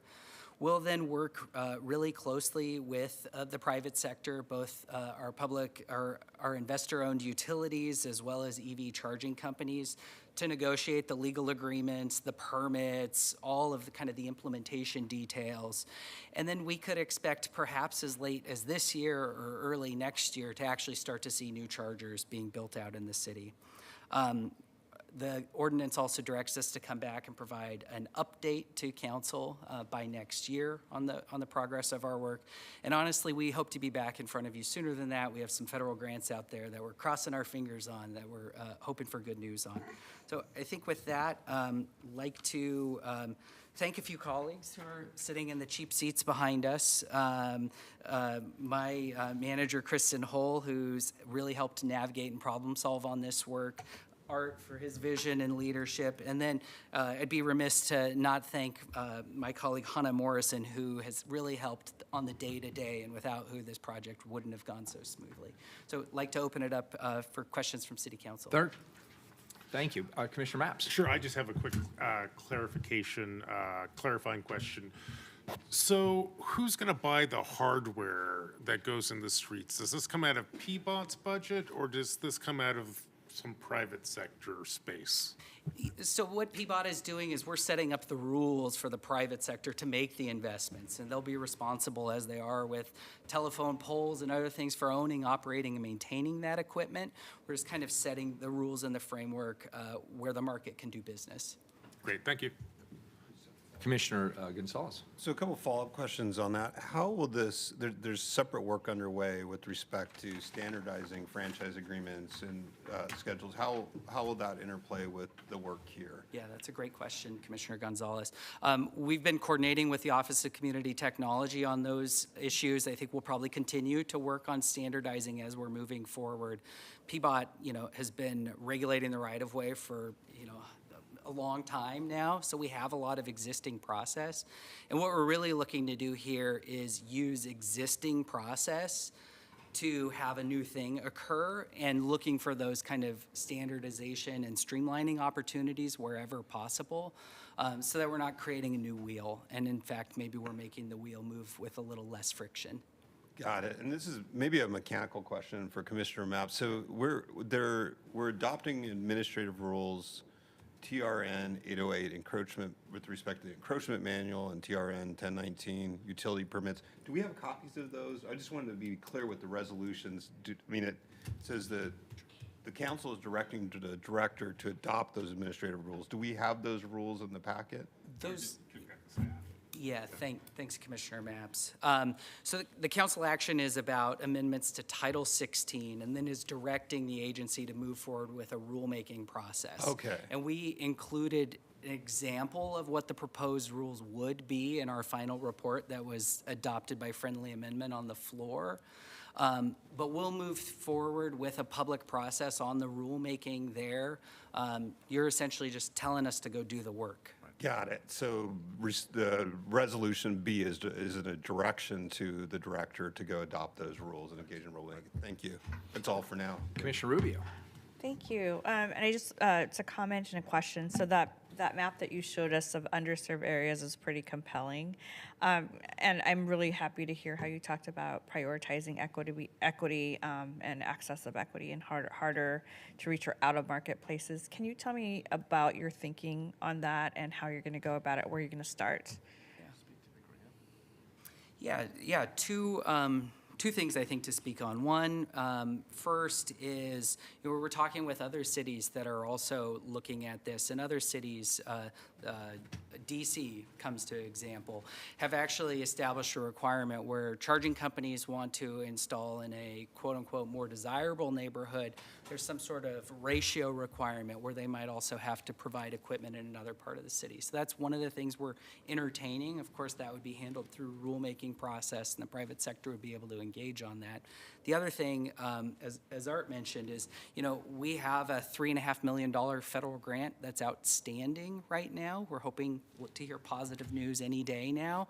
And we really would be using that to accelerate implementation with a specific equity focus. President Biden, through the Justice 40 initiative, is asking that all federal funds try and provide at least 40% of the benefit to historically disadvantaged communities. And through that grant, we have committed to meeting those benchmarks. So those are kind of two of the strategies that we're looking at here. Great, thank you. Commissioner Ryan. Thanks. Art and Jacob, thanks for being here. Great report. Jacob, you really know this stuff, so I'm going to ask you some more open-ended questions. So probably in the 101, I missed this part, but just explain to people how you pay for it. So if you live in far north Portland where there's really no infrastructure for this right now, and then this suddenly comes in and you plug it in, do you put in your card to be charged by one of our utilities? That's what my little brain's thinking right now. Yeah. Thanks, Commissioner Ryan.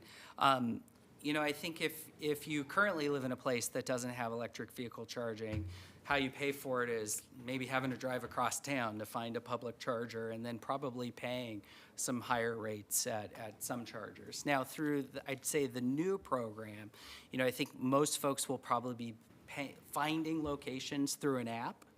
Most of this is kind of app-based technology, and then are typically paying through credit cards attached to that. And so you'd be paying. And who's collecting? It's not like PBOT's parking fees. It's different. It would be same. Different apps. Yeah. And the city at this point, we're not interested in kind of being the app provider in that space. That there's multiple apps currently on the market that would probably be facilitating. Okay. So how this works will continue to be a dialogue for people to understand. Also, I think anyone on this dais knows the competing interests that we have, especially when we put more infrastructure along our streets. Sometimes it's the same lobby. Everyone wants to accelerate electrification, and everyone wants more shade equity. Well, there's rubs of the fact that I look at this and I'm like, oh dear, how many tree conflicts will we have over this? So what kind of dialogue are you having right now with the good people at the Parks Bureau that focus on improving our tree canopy? Great. We've been having a fantastic conversation with your staff in the Urban Forestry Division. We're talking about coordinating with them on the rulemaking process for establishing what those rules are, understanding what clearance requirements should be. I think, as you noted, there's significant demands on the right-of-way, from pipes underneath to telephone poles to trees, which we acknowledge in our report play a really important role in helping mitigate, heat dome incidents as well as climate change. So this is an area I think we're going to continue to work together, just as we've worked with Bureau of Planning and Sustainability really closely on these policies. We're going to work closely with colleagues there. Did you? Maybe just one thing to add. PBOT has, over the last couple of years, led an initiative called Streets 2035, and it's looking at how to balance those competing interests across private utilities and various public sector needs. what I think is some key takeaways from that, there are trade-offs, but with some advanced planning and thoughtfulness, those trade-offs can be heavily reduced. So thinking ahead about where we want these elements to be and spacing the street use out with some discretion rather than with a whole lot of elbows up allows us for us to fit both in. So we're very optimistic about this. Yeah, buckle up. There'll be some trade-offs. Yeah. Sure. Yeah, okay. Do we have any invited testimony on this item? We do, I think. I think we have 4 different invited testimony lined up. Okay, thank you. Colleagues, if there are no further questions, I might suggest that we move on to invited testimony. Let's go. I don't know what happens here. Are we online or in person? I think they're all online. Okay, great. And do they know who they are? Or are you going to introduce them? Why don't you introduce them, and that'll reduce the confusion. Yeah. Thanks, Mayor Wheeler. I'd like to, I think, first introduce Shannon from Fourth. Good morning. Thanks, Jacob. Good morning, Mayor Wheeler and Commissioners. Thanks for the opportunity to speak with you today. My name is Shannon Walton Clark, and I'm a Senior Policy Manager and Lobbyist at Fourth. I use they, them pronouns. I'm here to support the proposal to allow for the installation of electric vehicle chargers in the public right-of-way. For some background, Fourth was founded in 2011 here in Oregon. Our mission is to electrify transportation by bringing people together to create solutions that reduce pollution and barriers to access. We do that through programs and policies that increase access to charging, access to cars, and access to emerging modes like e-bikes, electric school buses, and electric tractors.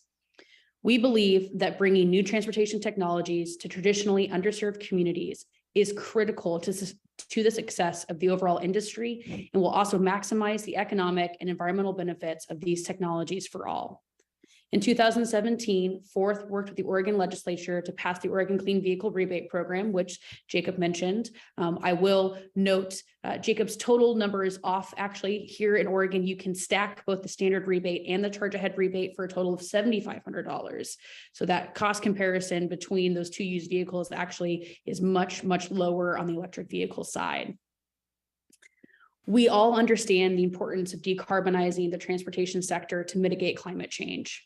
But I want to emphasize the role of electrification here.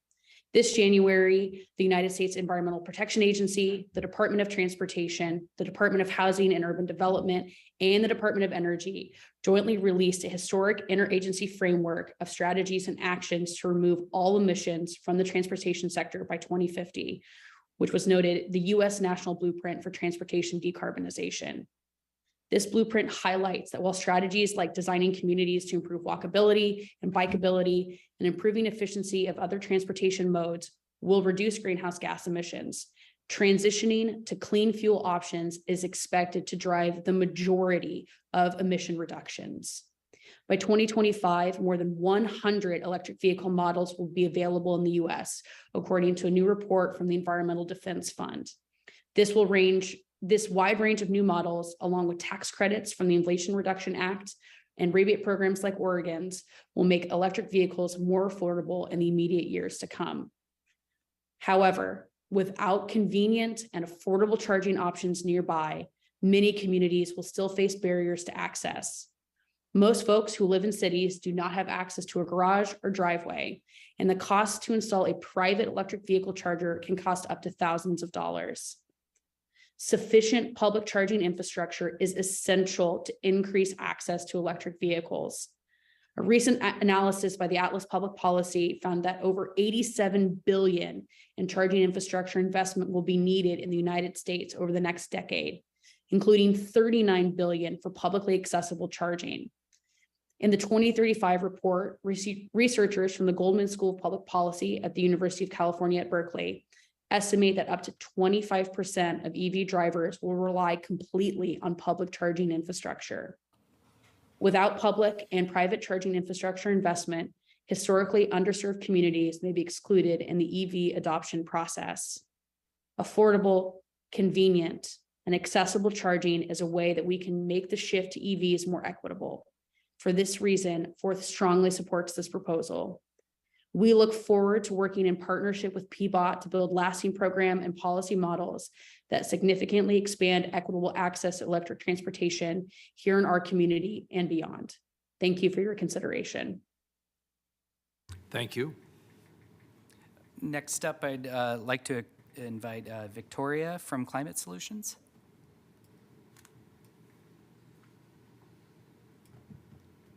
Hey, good morning, Jacob, and good morning, Mayor Wheeler and commissioners. My name is Victoria Pekar, and I'm the Oregon Transportation Policy Manager at Climate Solutions. And we're a regional nonprofit working to accelerate clean energy solutions to the climate crisis. And I'm here today to voice our support for PBOT's EV charging in the right-of-way code project.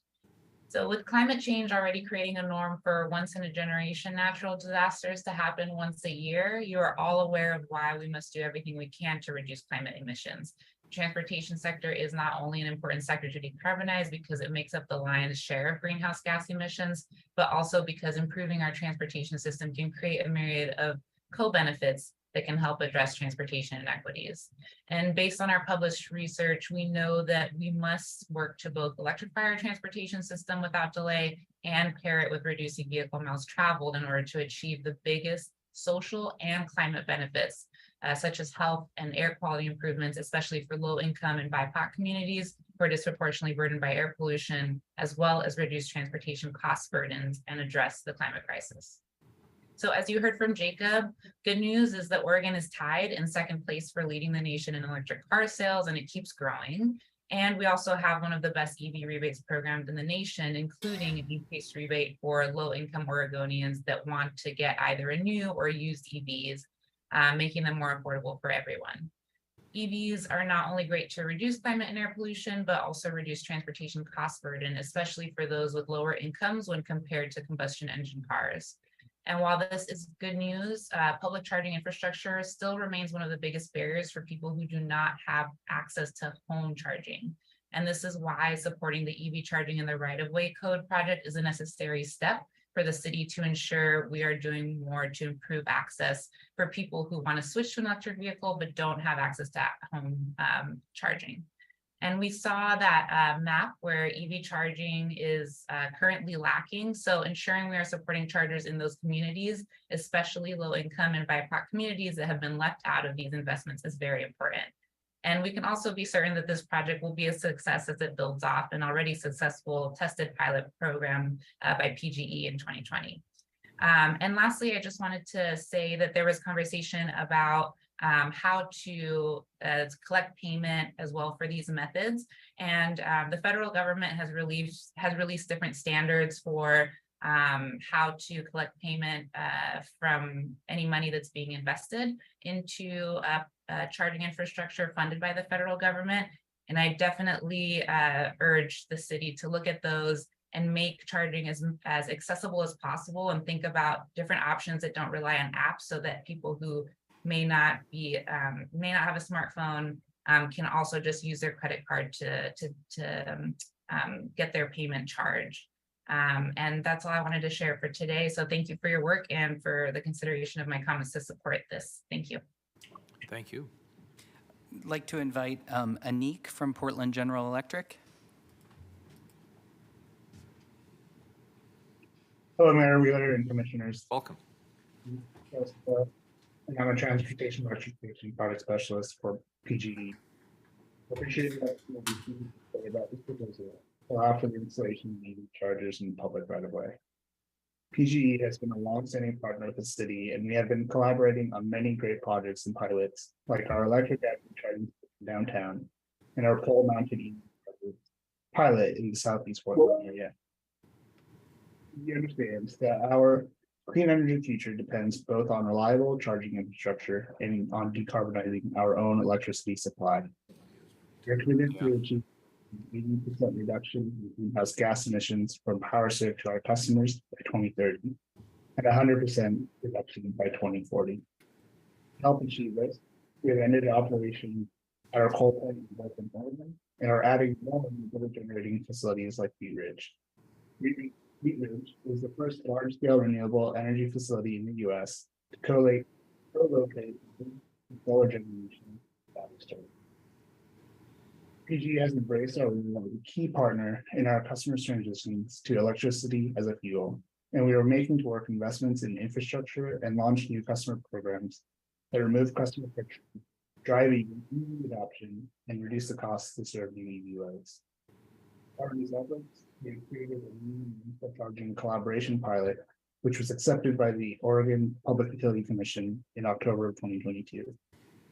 This new pilot focuses on how level 2 chargers in the public right of way, like the chargers that will be permitted as part of this proposal, can support those with renters and those in multi-unit dwellings. Recent EV surveys found that those who can't charge at home cite this as a main concern in getting an EV and would be much more likely to consider an EV if they had access to charging utility pole-mounted chargers in their neighborhood. Providing this access is important to ensuring equitable adoption of EVs. Those who cannot charge at home are unable to enjoy the many benefits of owning an EV, including, but not limited to, decreased maintenance costs, better air quality, and the convenience and cost savings of electric fuel. The strategy to provide convenient, affordable public charging through mounting EV chargers on utility poles was first tested in Southeast Portland in 2020. Last year, the expanded pilot that we have been approved will be incorporated into the Oregon Municipal Charging Collaboration Program. It will be filed in the Transportation Electrification Plan later this year with the Oregon. Is he done or did he just freeze up?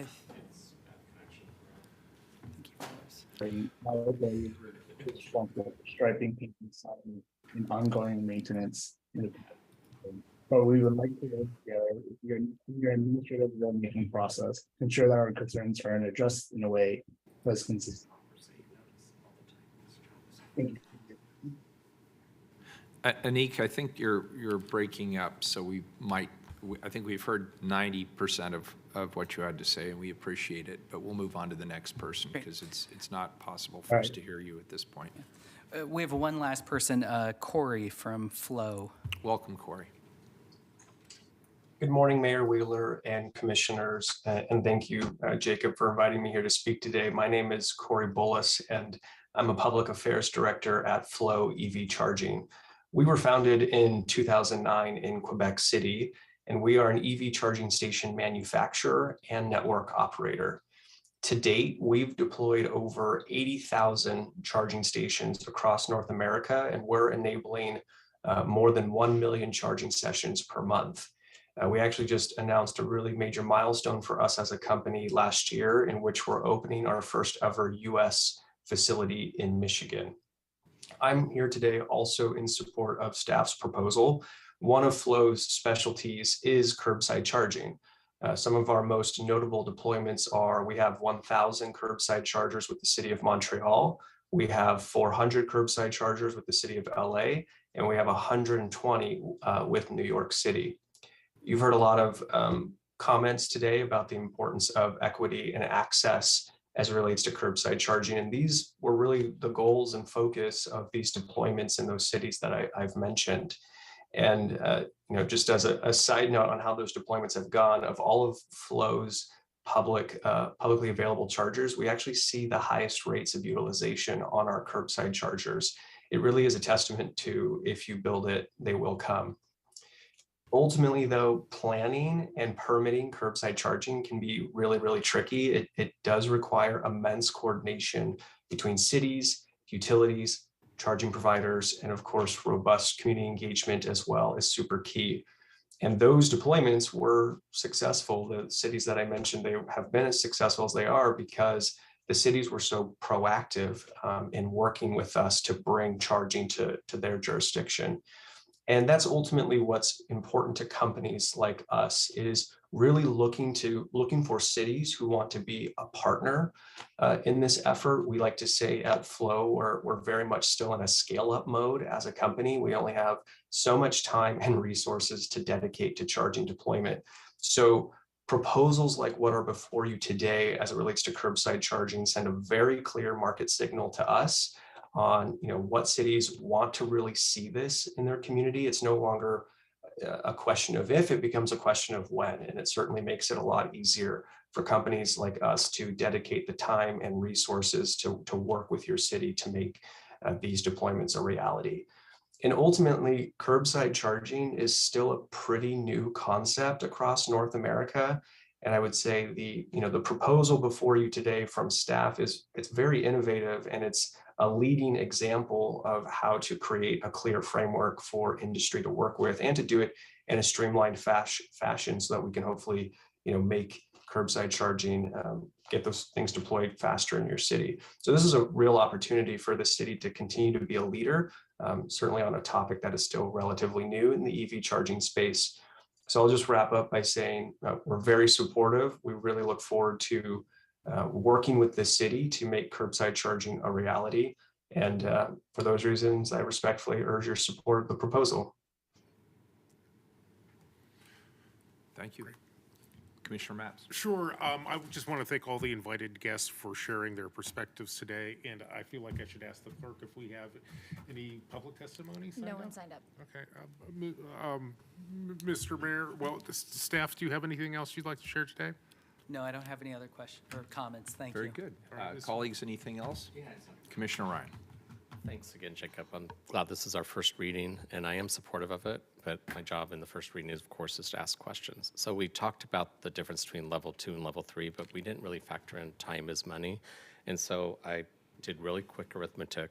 If I made a mistake, you will correct me. But with the level 3, I decided to use it at the 30 minutes. That was the long one instead of 20. And the other one, it was between 4 and 8 hours at level 2, and that's 3 hours. I cut it in half, so 6 hours. Is that fair?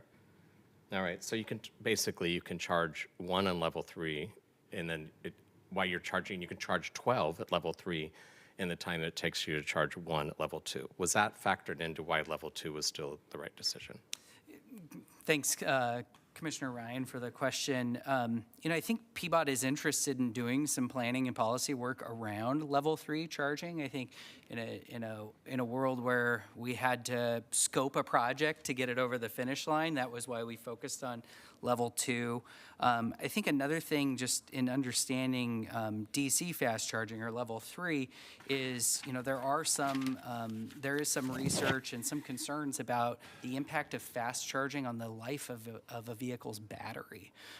Just like your cell phone, if you're charging. I'd have to get back to you on that, but I think it's tens of thousands of dollars. That's a big equity issue we have to keep talking about. Yeah. So I think that's, is part of the reason in terms of having a kind of a little bit of a slower charge will not degrade battery life as much. And then I think there's also been some research from some of the national labs that actually suggest level 2 charging can meet most, but probably not all of our needs. And that's why we were starting there. And then when it was brought up, the earthquake's the big one, did we factor in which one would sustain 7.5, 8.5? Yeah, I think those might be issues we have to look at a little bit more thoroughly. Oregon Department of Transportation through the National Electric Vehicle Infrastructure Program is mostly focused on fast charging. So we're also going to have more fast charging built out within the city. This policy is just really focused on level 2 for right now. And I just want to let my colleagues know why I'm supportive of whatever makes the air cleaner and allows us to sustain our planet longer.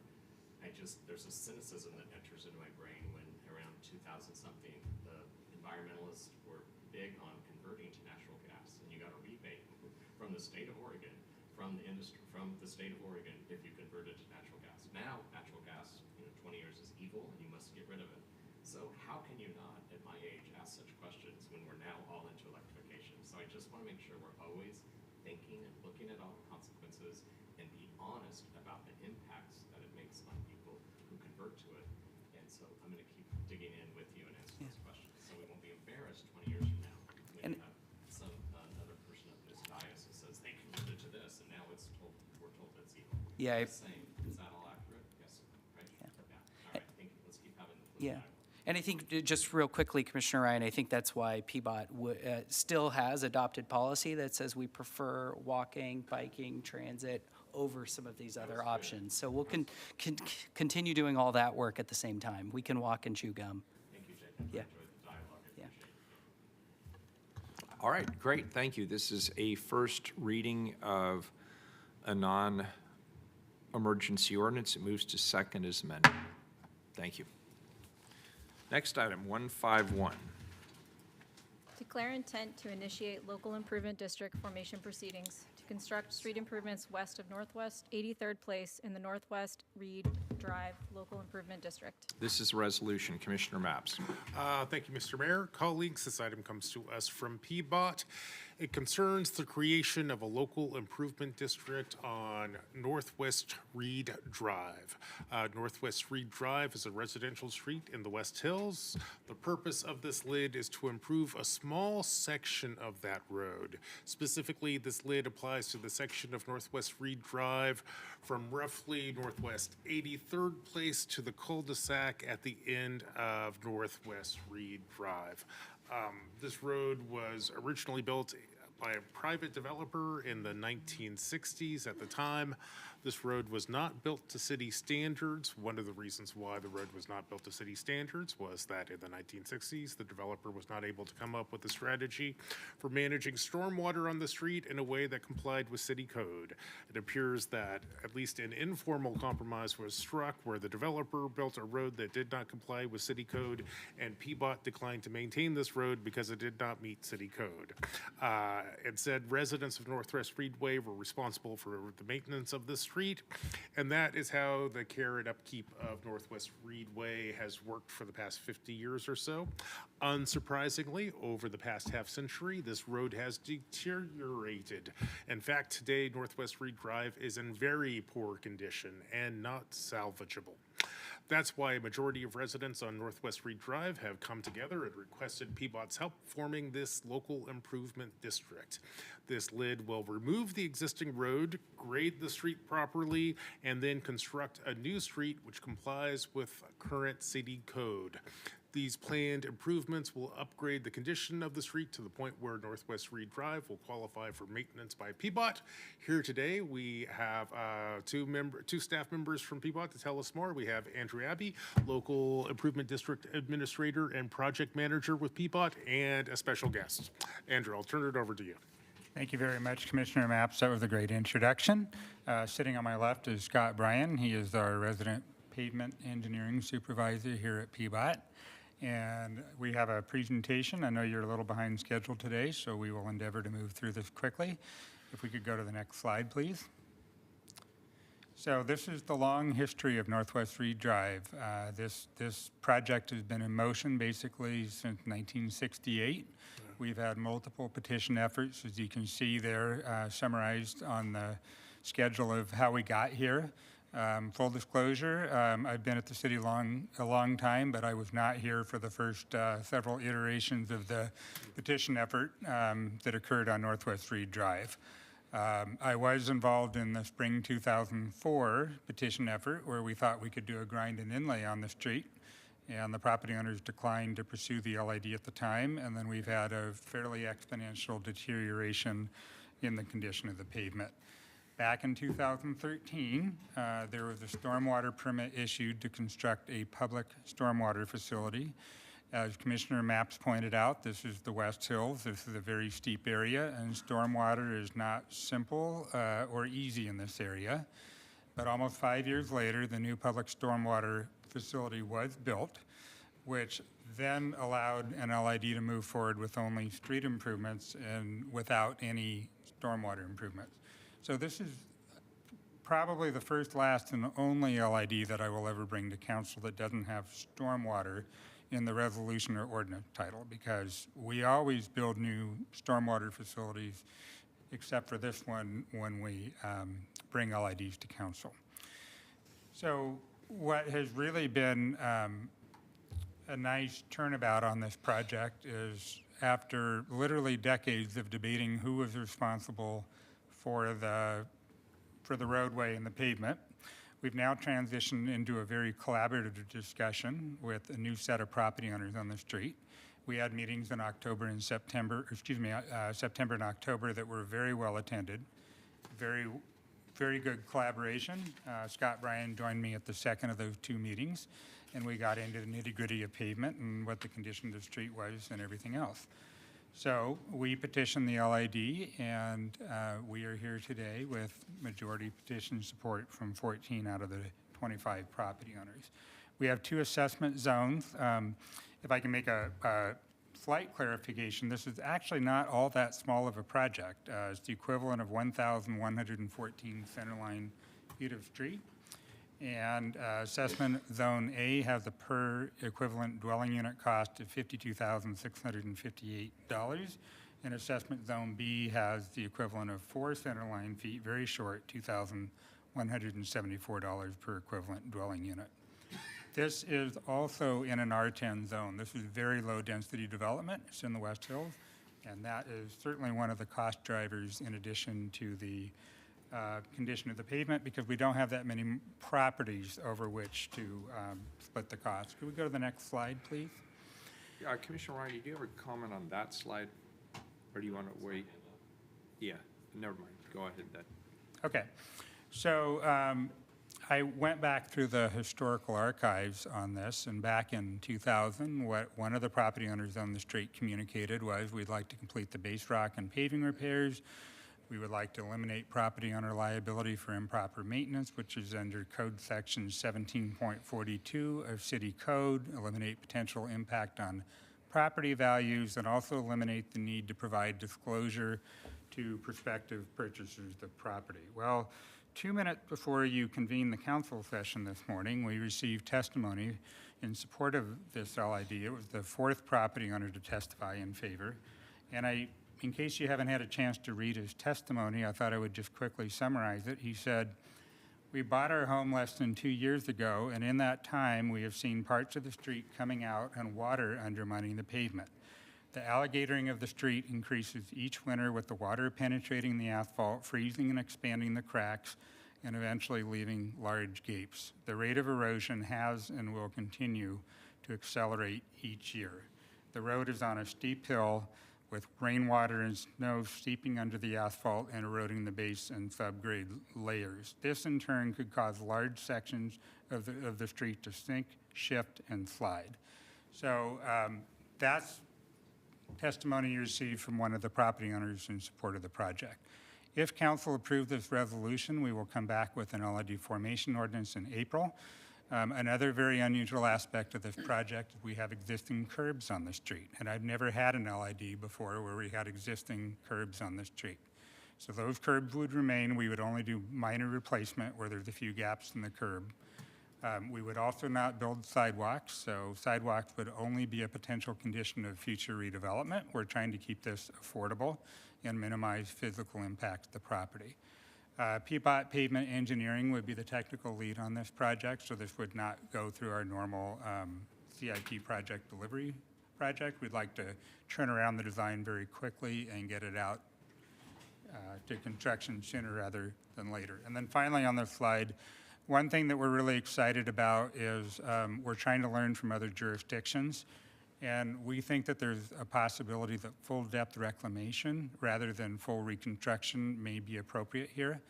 And just to clarify the difference, what full reconstruction is hauling out all of the asphalt and all of the rock and hauling it away from the neighborhood, whereas full depth reclamation, and I'm giving the layperson's view of this, Scott knows the details, but that's where you basically grind everything up and then add more material to the top, and you recycle quite a bit of it on site. Portland really has not done any of that. The city of Gresham has done a lot of that. Had a meeting with the city of Gresham last month to learn more about what they're doing, and if council approves this LID, I'm hoping that this can be another tool in the toolkit where we can stretch our very limited maintenance dollars further and potentially use this on other streets that the city already maintains. Next slide, please. So this is the engineering drawing of the very complex stormwater management system that was permitted, designed, and constructed between 2013 and 2018. So I'm just trying to give you a sense of this was the really key component that then enabled us to come back and propose a street improvement LID. Next slide. So this is the last slide that I have to show you. The slide on the left is up at 83rd Place looking down the hill.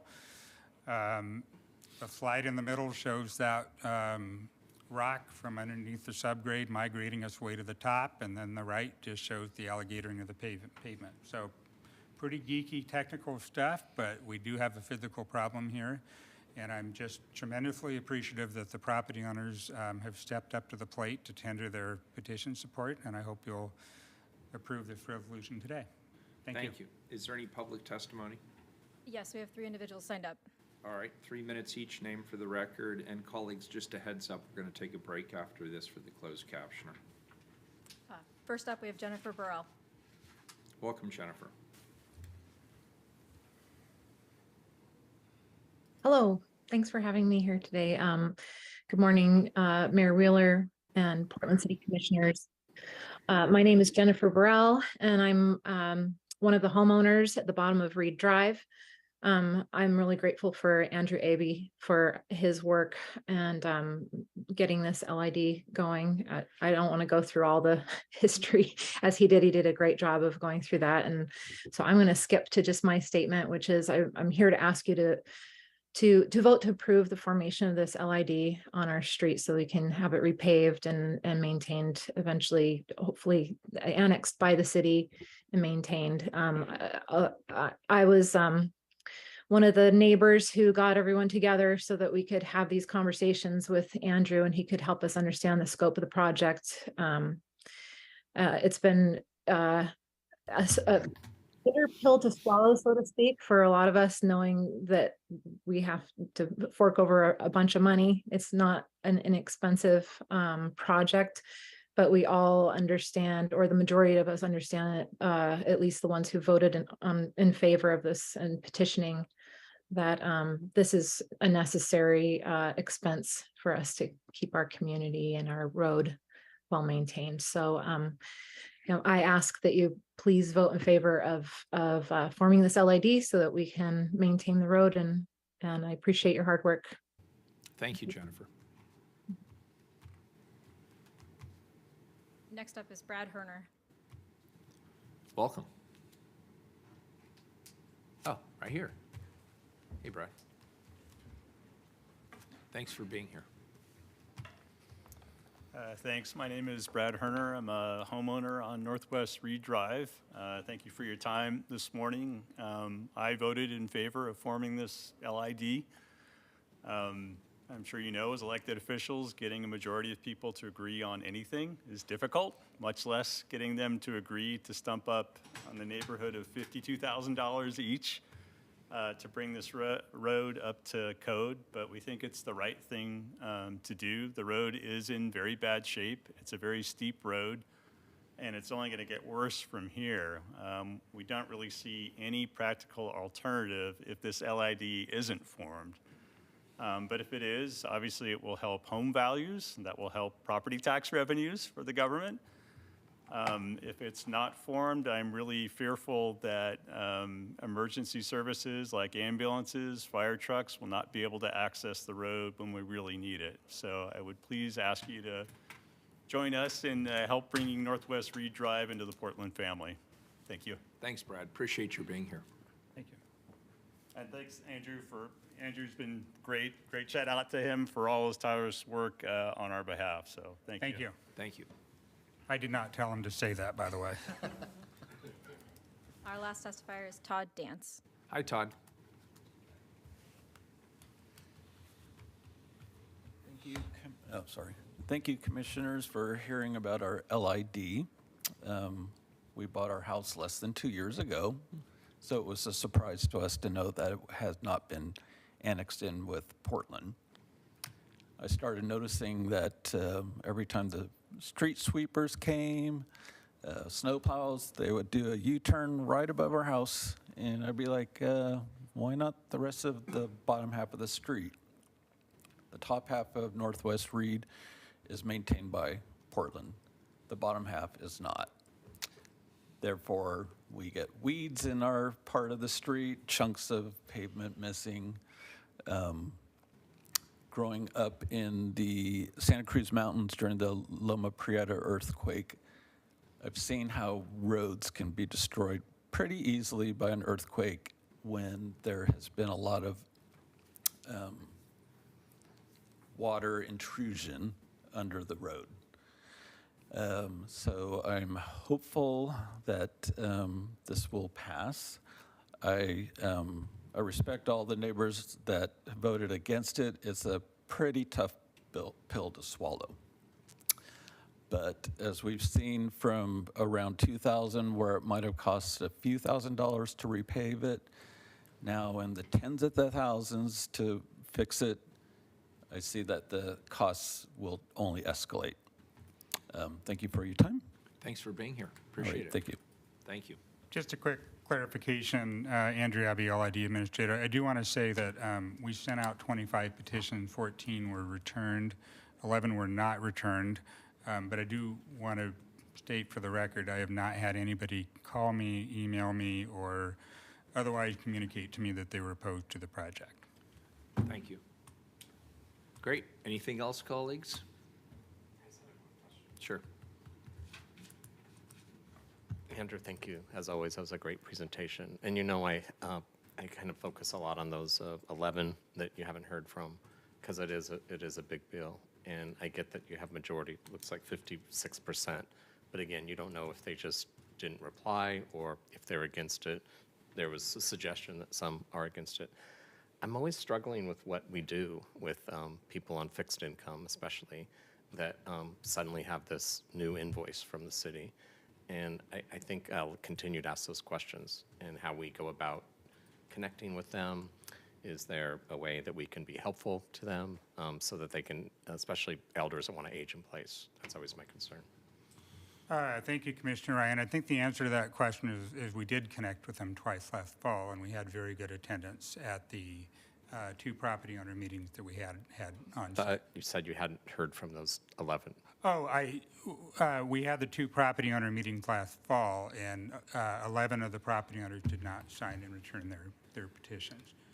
I can't tell you off the top of my head of the 11 who didn't sign and return petitions who may or may not have been at that property owner meeting last fall, but I do know that neighbors were doing a very good job of communicating with one another.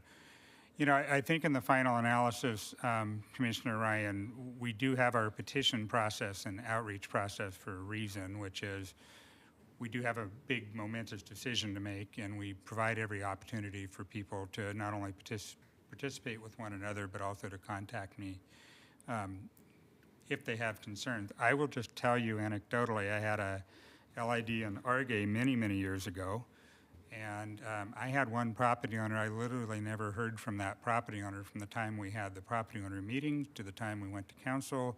I never heard from the property owner during design. I never heard from the property owner at final assessment. We just did the whole project with no engagement from that property owner, and then his LID bill was current. So I'm a little reluctant to kind of question the majority petition support from the property owners for a hypothetical outcome. I do rely on property owners to contact me if they have issues or concerns with the project, and I think we've done a very exemplary job of outreach over literally decades on this project. So I'm comfortable recommending that council move forward, but that said, if somebody comes to us, moving forward after council approves this LID, we will certainly work with them. Great. Thank you. Anything else, colleagues? Commissioner Gonzalez. It's just building off Commissioner Ryan's question, less about this project, but just thinking forward, in particular, the challenges in East Portland with a lot of unpaved streets, a lot of folks on fixed income. And I guess I just would want to bootstrap off of what Commissioner Ryan's getting at, that how do we engage with those neighborhoods effectively? This looks like a pretty well-established neighborhood, and it's great that the neighbors are willing to buck up here. That's fantastic. But we still have this sort of systemic problem on the east side, you know, of streets that were annexed later in the history of the city, unpaved, and with sort of a glaring, discrepancy between even inner east side and outer east side and the way the streets look. So I don't have a particular comment other than to just question, sort of the question, how do we get streets paved in East Portland in a way that's not breaking people's backs? And particularly those on fixed incomes or lower incomes. And I know there's no simple answer there, but I just put it to you if you had any thoughts on that question. I know you're ready to take a break, so I'll be extremely brief, but I think it might be helpful for council to know that LIDs are really probably our primary asset management tool that we have now. I think what is not well understood is when people call up, whether they live in East Portland, and by the way, Southwest Portland actually has the highest proportion of unpaved streets in the city. When people call up and they want a pothole fixed, it's usually not just fixing a pothole, it's usually along the lines of what we're talking about today. And the money that this particular LID, by the way, is something on the order of, I think, 8 to 10% of maintenance operations annual pavement maintenance budget. So what I'm really trying to stress is the city does not budget to do major capital projects like this. They look to tools like LIDs to do it. I will also tell you that this, to my knowledge, is only the second LID in the city's history where we didn't have direct funding to help defray the cost of the improvements. So we did do a lot of projects in East Portland with community development block grant funding and tax increment funding when I first started here. We went out to Lentz and knocked out a mile of streets in one summer and made a lot of progress there. That was a different funding climate and everything else, but the short answer to your question, Commissioner Gonzalez, is we need to have more of a funding strategy moving forward, and this is the wrong time to bring that up, but I'm just laying down a marker for council that we will not make progress in East Portland or Southwest Portland unless we can bring funding to the table to help defray the cost of street improvements. Appreciate it, thank you. Commissioner Maps. Sure, I know we do need to take a break. I'll be brief. I want to thank Commissioner Gonzalez for the question and Andrew for his insights. It does point to a larger truth, which is that PBOT lacks a sustainable funding model, and we need to fix that. As your new PBOT commissioner, I'm deeply committed to figuring this out. And frankly, in order to get it done, I'm going to need your support too. But that is part of the work that our team and our folks over at PBOT are doing right now. Very good. This is a resolution. Any further discussion? Please call the roll on the resolution as amended. Rubio.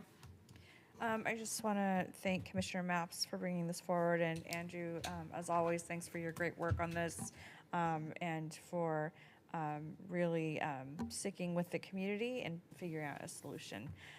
It's always great to see the Bureau being really responsive. I vote aye. Brian. Yes, Andrew, Brad, thank you for being here. Scott, correct? All right, and the testimony from the neighbors. Thank you so much for taking time out of your day to be here. I will support this. I think you can tell I'm not satisfied with our outreach. I feel like when we don't hear from them, what's our extra efforts that we make? We can't always assume just because someone lives in a better address that they have the means to pay for these new invoices that are coming to them. And it's a decent, it's a decent loan. So anyway, I just have a lot of compassion for those 11 that I don't know what they're thinking. But I will not get in the way of this. It's clearly something that's been going on for a long time. I did appreciate the context, the history. I vote aye. Gonzalez. I want to thank you for your work on this and testimony from neighbors. I vote aye. Maps. I want to thank everyone who testified on this item today. I want to thank Andrew and Scott for your presentation and for your work on this item. I know that the city and residents have been trying to get this street repaired for nearly half a century. I am very delighted that we could be here today to move this project forward. I vote aye. Wheeler. Happy to support. Good work, gentlemen. Thank you, everybody who came in to testify today. I vote aye. The resolution is adopted. The project moves forward. Thank you. Thank you. All right, colleagues, we will take a 10-minute recess. We will reconvene at 5 minutes to noon, and then we'll head to the regular agenda at that time. We're in recess.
Session.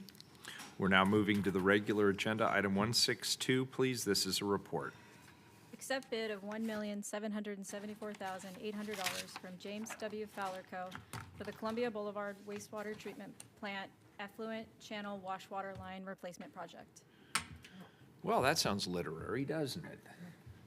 This is the Bureau of Environmental Services Columbia Boulevard wastewater treatment plant through the Bureau of Environmental Services. The wash water line in the secondary clarifier effluent channel at the plant is deteriorated and is in need of replacement. Design and Construction Procurement Manager Kathleen Brenes-Mura is here to walk us through the report. Welcome, Kathleen. Thank you. Good afternoon, Mayor and Commissioners. I'm Kathleen Brenes-Mura, Procurement Manager for Design and Construction Services, and I am here to recommend authorization to enter into a contract with James W. Fowler Company for the Columbia Boulevard wastewater treatment plant effluent channel wash water line replacement project. On October 5th, 2022, Council authorized procurement services to solicit the project with an engineer's estimate of $1.5 million. The Bureau of Environmental Services rated the project estimate confidence level as high. Procurement Services issued an invitation to bid, and bids were opened on December 13th of 2022, and we received 2 bids. James W. Fowler Company submitted the lowest responsive bid in the amount of $1,774,800. The city's aspirational 20% subcontractor and supplier utilization goal applied. Fowler has committed to subcontract 20.28% to firms certified by the State Certification Office for Business Inclusion and Diversity, as identified in the report before you. Fowler will be self-performing the remaining 79.72% of the work. James W. Fowler Company is in full compliance with all city contracting requirements, and I here recommend you authorize this contract. Very good. Colleagues, any questions at this point? Any public testimony on the report? No one signed up. Very good. Any further discussion? Seeing none, please call the roll. Mayor, would you like to? Oh, I'm sorry. Yeah, public testimony. Thank you, Christina. Oh, we would need a motion. So moved. Can I get a second? Second. We have a motion and a second. There was no public testimony, was there? Oh, correct. There's no public testimony Very on good. this item. Please call the roll. Thank you. Rubio. Aye. Ryan. Aye. Gonzalez. Aye. Maps. I want to thank Kathleen for today's presentation, and I want to thank the mayor and procurement for moving this important project forward. I vote aye. Wheeler. Well, as I said the last time, this is one of those projects where you don't know what it is until it doesn't work anymore, then you know exactly what it is. So in the spirit of keeping it under the radar for all of us, I vote aye. The report is accepted. Good work. Thank you. Thank you. Next up, item 163. This is an emergency ordinance. Authorized grant application for $15 million from the United States Department of Transportation to fund local streets at Broadway corridor. Commissioner Rubio. Thank you. I will turn it over to my colleague at Commissioner Maps to introduce this item. Well, thank you, Commissioner Rubio. Colleagues, I'm pleased to introduce this item. This ordinance authorizes the City of Portland to submit a $15 million grant proposal to the U.S. Department of Transportation through their Rebuilding American Infrastructure with Sustainability and Equity program. This grant would fund construction of utilities and new local streets, specifically Northwest Kearny and Northwest Johnson Streets, from Northwest 9th Avenue on the west to Union Station on the east. This grant would also help fund a traffic signal modification at Northwest 9th Avenue and Lovejoy Streets. But before I turn this presentation over to staff to tell us more about this project, I believe Commissioner Rubio would like to share some thoughts. Thank you, Commissioner Maps, and thank you for your leadership and partnership on this item. I'd like to emphasize that a grant award to fund local streets in the Broadway corridor will help advance a project that is a big priority for me. Redevelopment of the 14-acre former U.S. Postal Service property at the heart of the Broadway corridor district represents one of Portland's most significant prospects to further an equitable economy by advancing wealth creation opportunities through construction, development, and tenanting, creating a vibrant and welcoming neighborhood and supporting living wage jobs. Securing this grant would go a long way towards realizing a first phase affordable housing development on a parcel owned by the Portland Housing Bureau and will leverage Metro affordable housing bonds to create more than 200 housing units affordable to households with little or no income up to 60% median family income. Although not testifying, we also have in the audience via Zoom Sarah Harpole, project manager from Prosper Portland, who has been instrumental in these efforts in case there are questions for Prosper. So now I'll turn it over back to Commissioner Mapps and staff to present. Thank you.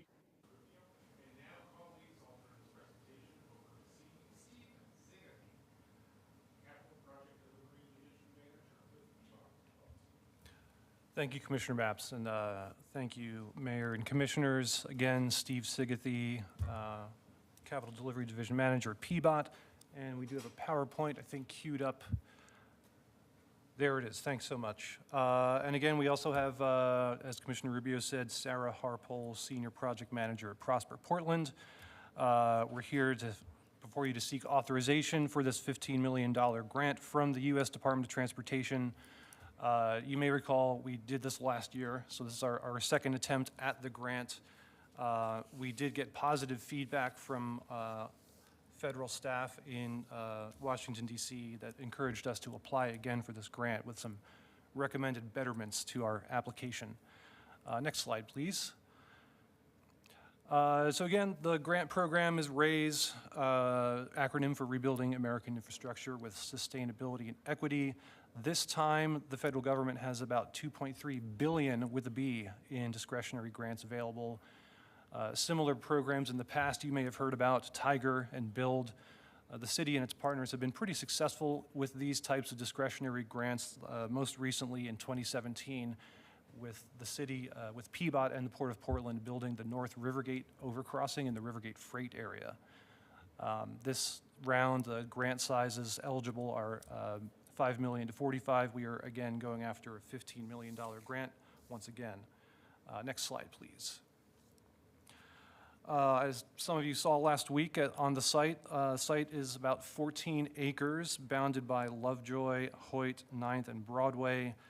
And the grant would go towards building the streets that you see outlined in red there, Johnson Street in green and Kearney Street in orange, and some intersection and signal improvements there at 9th and Lovejoy to help aid the new trips that would be generated by the site.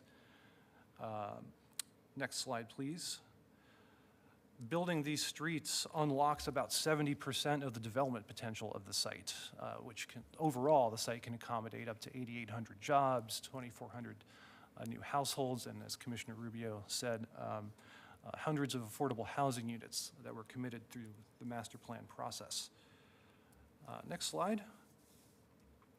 Just some visuals on the streets themselves that will be constructed. Northwest Kearney, the northernmost street, will be kind of a typical central city street with a 60-foot right-of-way, bi-directional traffic, on-street parking, and 7.5-foot sidewalks. Johnson Street, the southern street, will be a more special street with a two-way cycle track and wider sidewalks.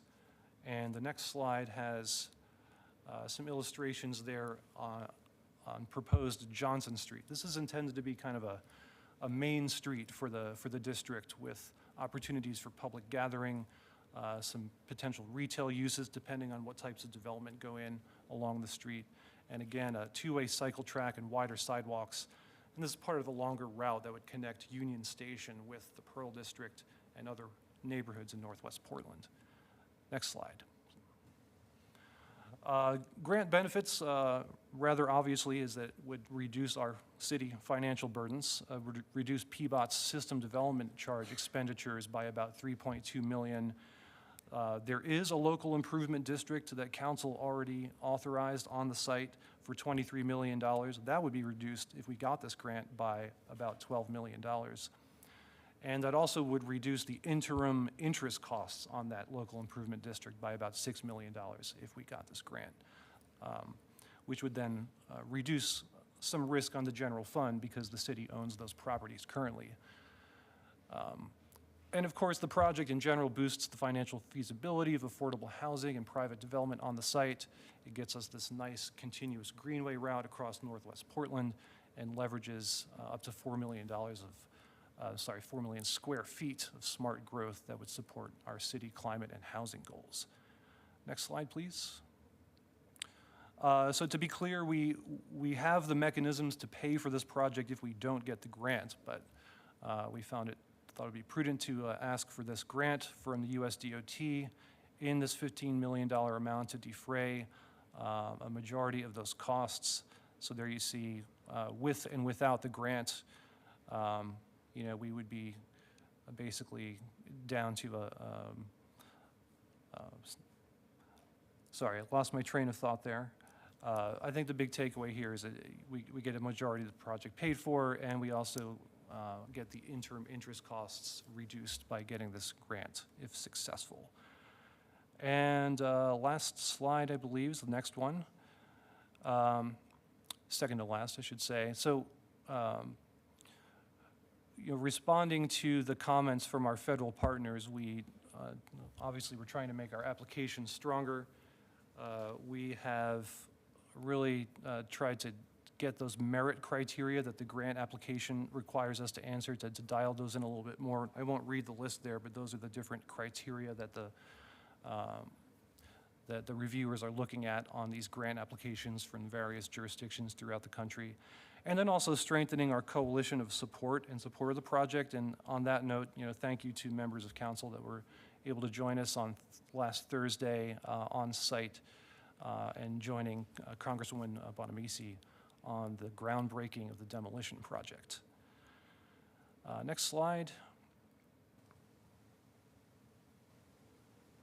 So here's our timeline. The grants applications, we're actually done with the work of filling out the application. They're due at the end of this month. We're told that we'll hear back in June of this year on the awards. We are deep into design on the project. We'll be completing street design engineering later this summer. And then in the fall, we'll be issuing a best value request for proposals for street construction. This alternative contracting method will allow us to meet our community benefit agreement goals around equitable contracting and to select a qualified contractor for the project. We're looking at breaking ground on the streets about this time next year, in February of '24, and about 18 months of construction with completion in August of '25. Next and last slide is just a thank you and just opening it up for any questions or comments or any additional information from Sarah at Prosper.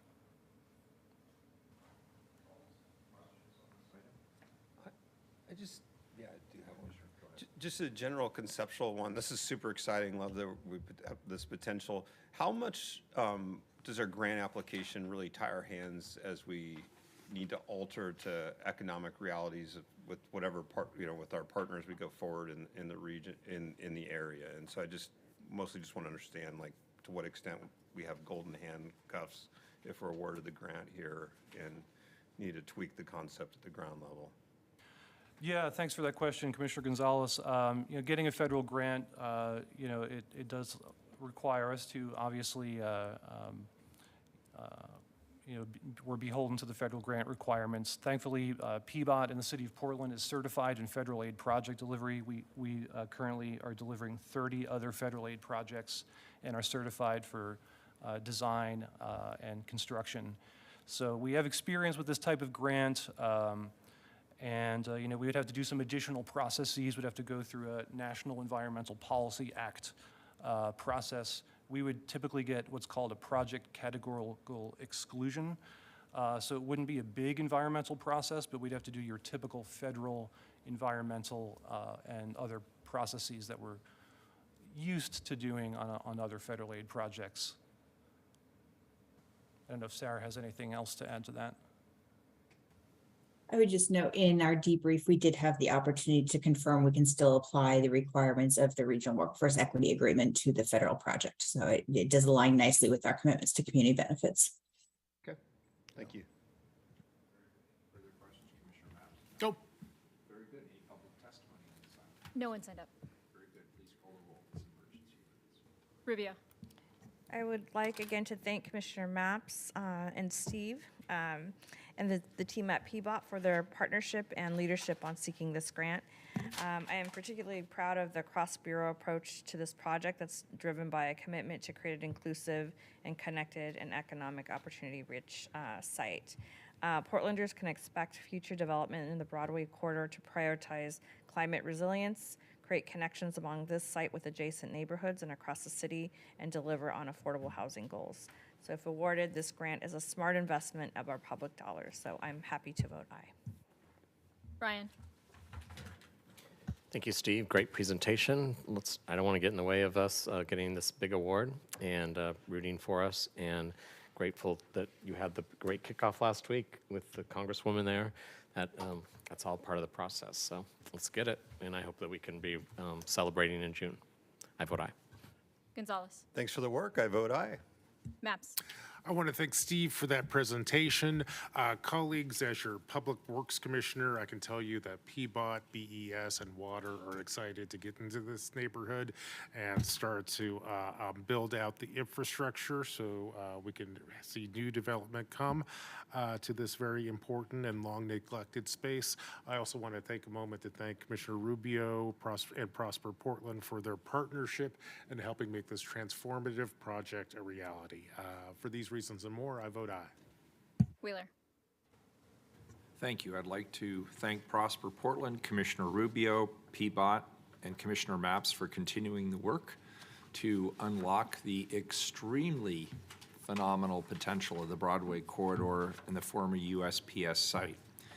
As I mentioned at the demolition event last week, I remain a strong supporter of finding a path forward to redevelop this site, which will bring affordable housing, small business opportunities, new jobs, parks, and community spaces to our central city.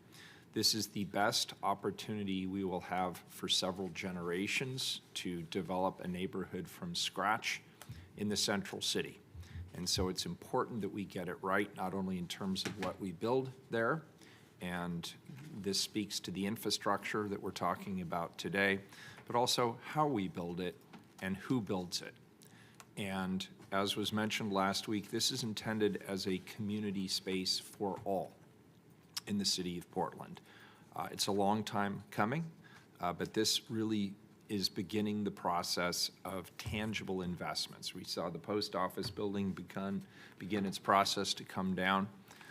Now we're talking about funding the infrastructure that's going to replace it. And I think it's an exciting moment. Securing this federal grant would be an important step forward to making the bigger vision a reality. I'm very happy to join my colleagues in voting aye. The emergency ordinance is approved. Thank you. We had one item pulled from the consent agenda, 152. We'll go back to 152. Pay settlement of Jacob Johnson bodily injury lawsuit for $13,750 involving the Portland Police Bureau. I assume we have public testimony on this item? That's right. It was pulled by Mark Porras. All right, Mark, 3 minutes, please.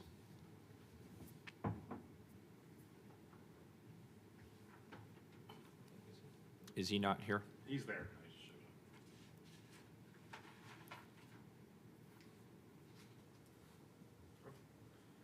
Mark, we can't hear you. Can you hear me now, Mayor? Yeah, now we can. Great. Good afternoon, Mayor and Commissioners. My name is Mark Porras. I use he, him pronouns, and I'm with the group Portland Cop Watch. We have no objection to the city paying this settlement, which is the result of police violence committed by officer number 6 and another officer from PPB on August 1, 2020 during a protest against police violence. This settlement raises the total paid out for protests between 2018 and 2020 to at least $1,089,405, including the Don't Shoot Portland lawsuit agreed upon last fall, which has not come to council yet. We hope Mr. Johnson has fully recovered from the injuries he was dealt by the 2 officers. And since he's a member of the media, we hope the public will continue to benefit from his reporting on police violence. We pulled this item from the consent agenda, and we continue to appear before you on police misconduct settlements with full understanding that the parties have already come to a financial agreement. Portland Cop Watch will continue to attempt to get you to engage and discuss the underlying policy issues when these settlements come before you, at least until we have a police bureau free of brutality, corruption, and racism. We continue to urge you to help the public understand the true cost of policing by including the amount of time and money spent by city attorneys and risk management on police misconduct settlements. And we ask you again to stop using the term encounter in the ordinance language when cops abuse their authority and harm community members.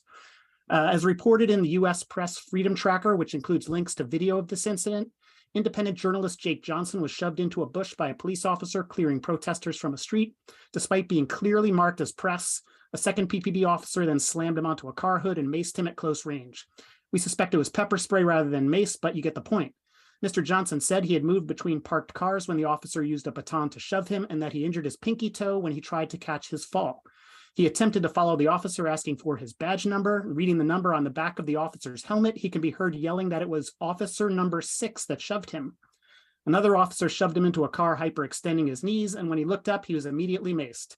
In the video, a police officer driving by in a riot van can be heard saying, "Smart move." A cross-check of the RRT master gear bag roster obtained by a community member with a public records request shows that helmet number 6 belonged to Officer Chuck Elam, who was promoted to sergeant in May of 2021, 9 months after injuring Mr. Johnson. Who was the other officer? Was either officer disciplined? Do the officers even know that their actions caused the city to pay this settlement? If not, how can we expect them to have learned anything? At the League of Women Voters panel on challenges for Portland police and policing alternatives earlier this month, Dr. Gina Ronning, who serves on both the Training Advisory Council and FitCog, stated, PPB has external limitations which make it very difficult for them to become a learning institution. Specifically, the role of the city attorney's office greatly controls the narratives and limits the ability of the PPB to become a more reflective, vulnerable, and truth-telling agency. So in closing, please stop letting cops hide behind alternative numbering schemes while on duty, and please work with Dr. Ronning to help PPB become a learning institution. Thanks. Thank you, Mark. Any further discussion on this item? This is an emergency ordinance. Please call the roll. Rubio. Aye. Ryan. Aye. Gonzalez. Aye. Maps. Aye. Wheeler. Aye. The ordinance is adopted and we are adjourned.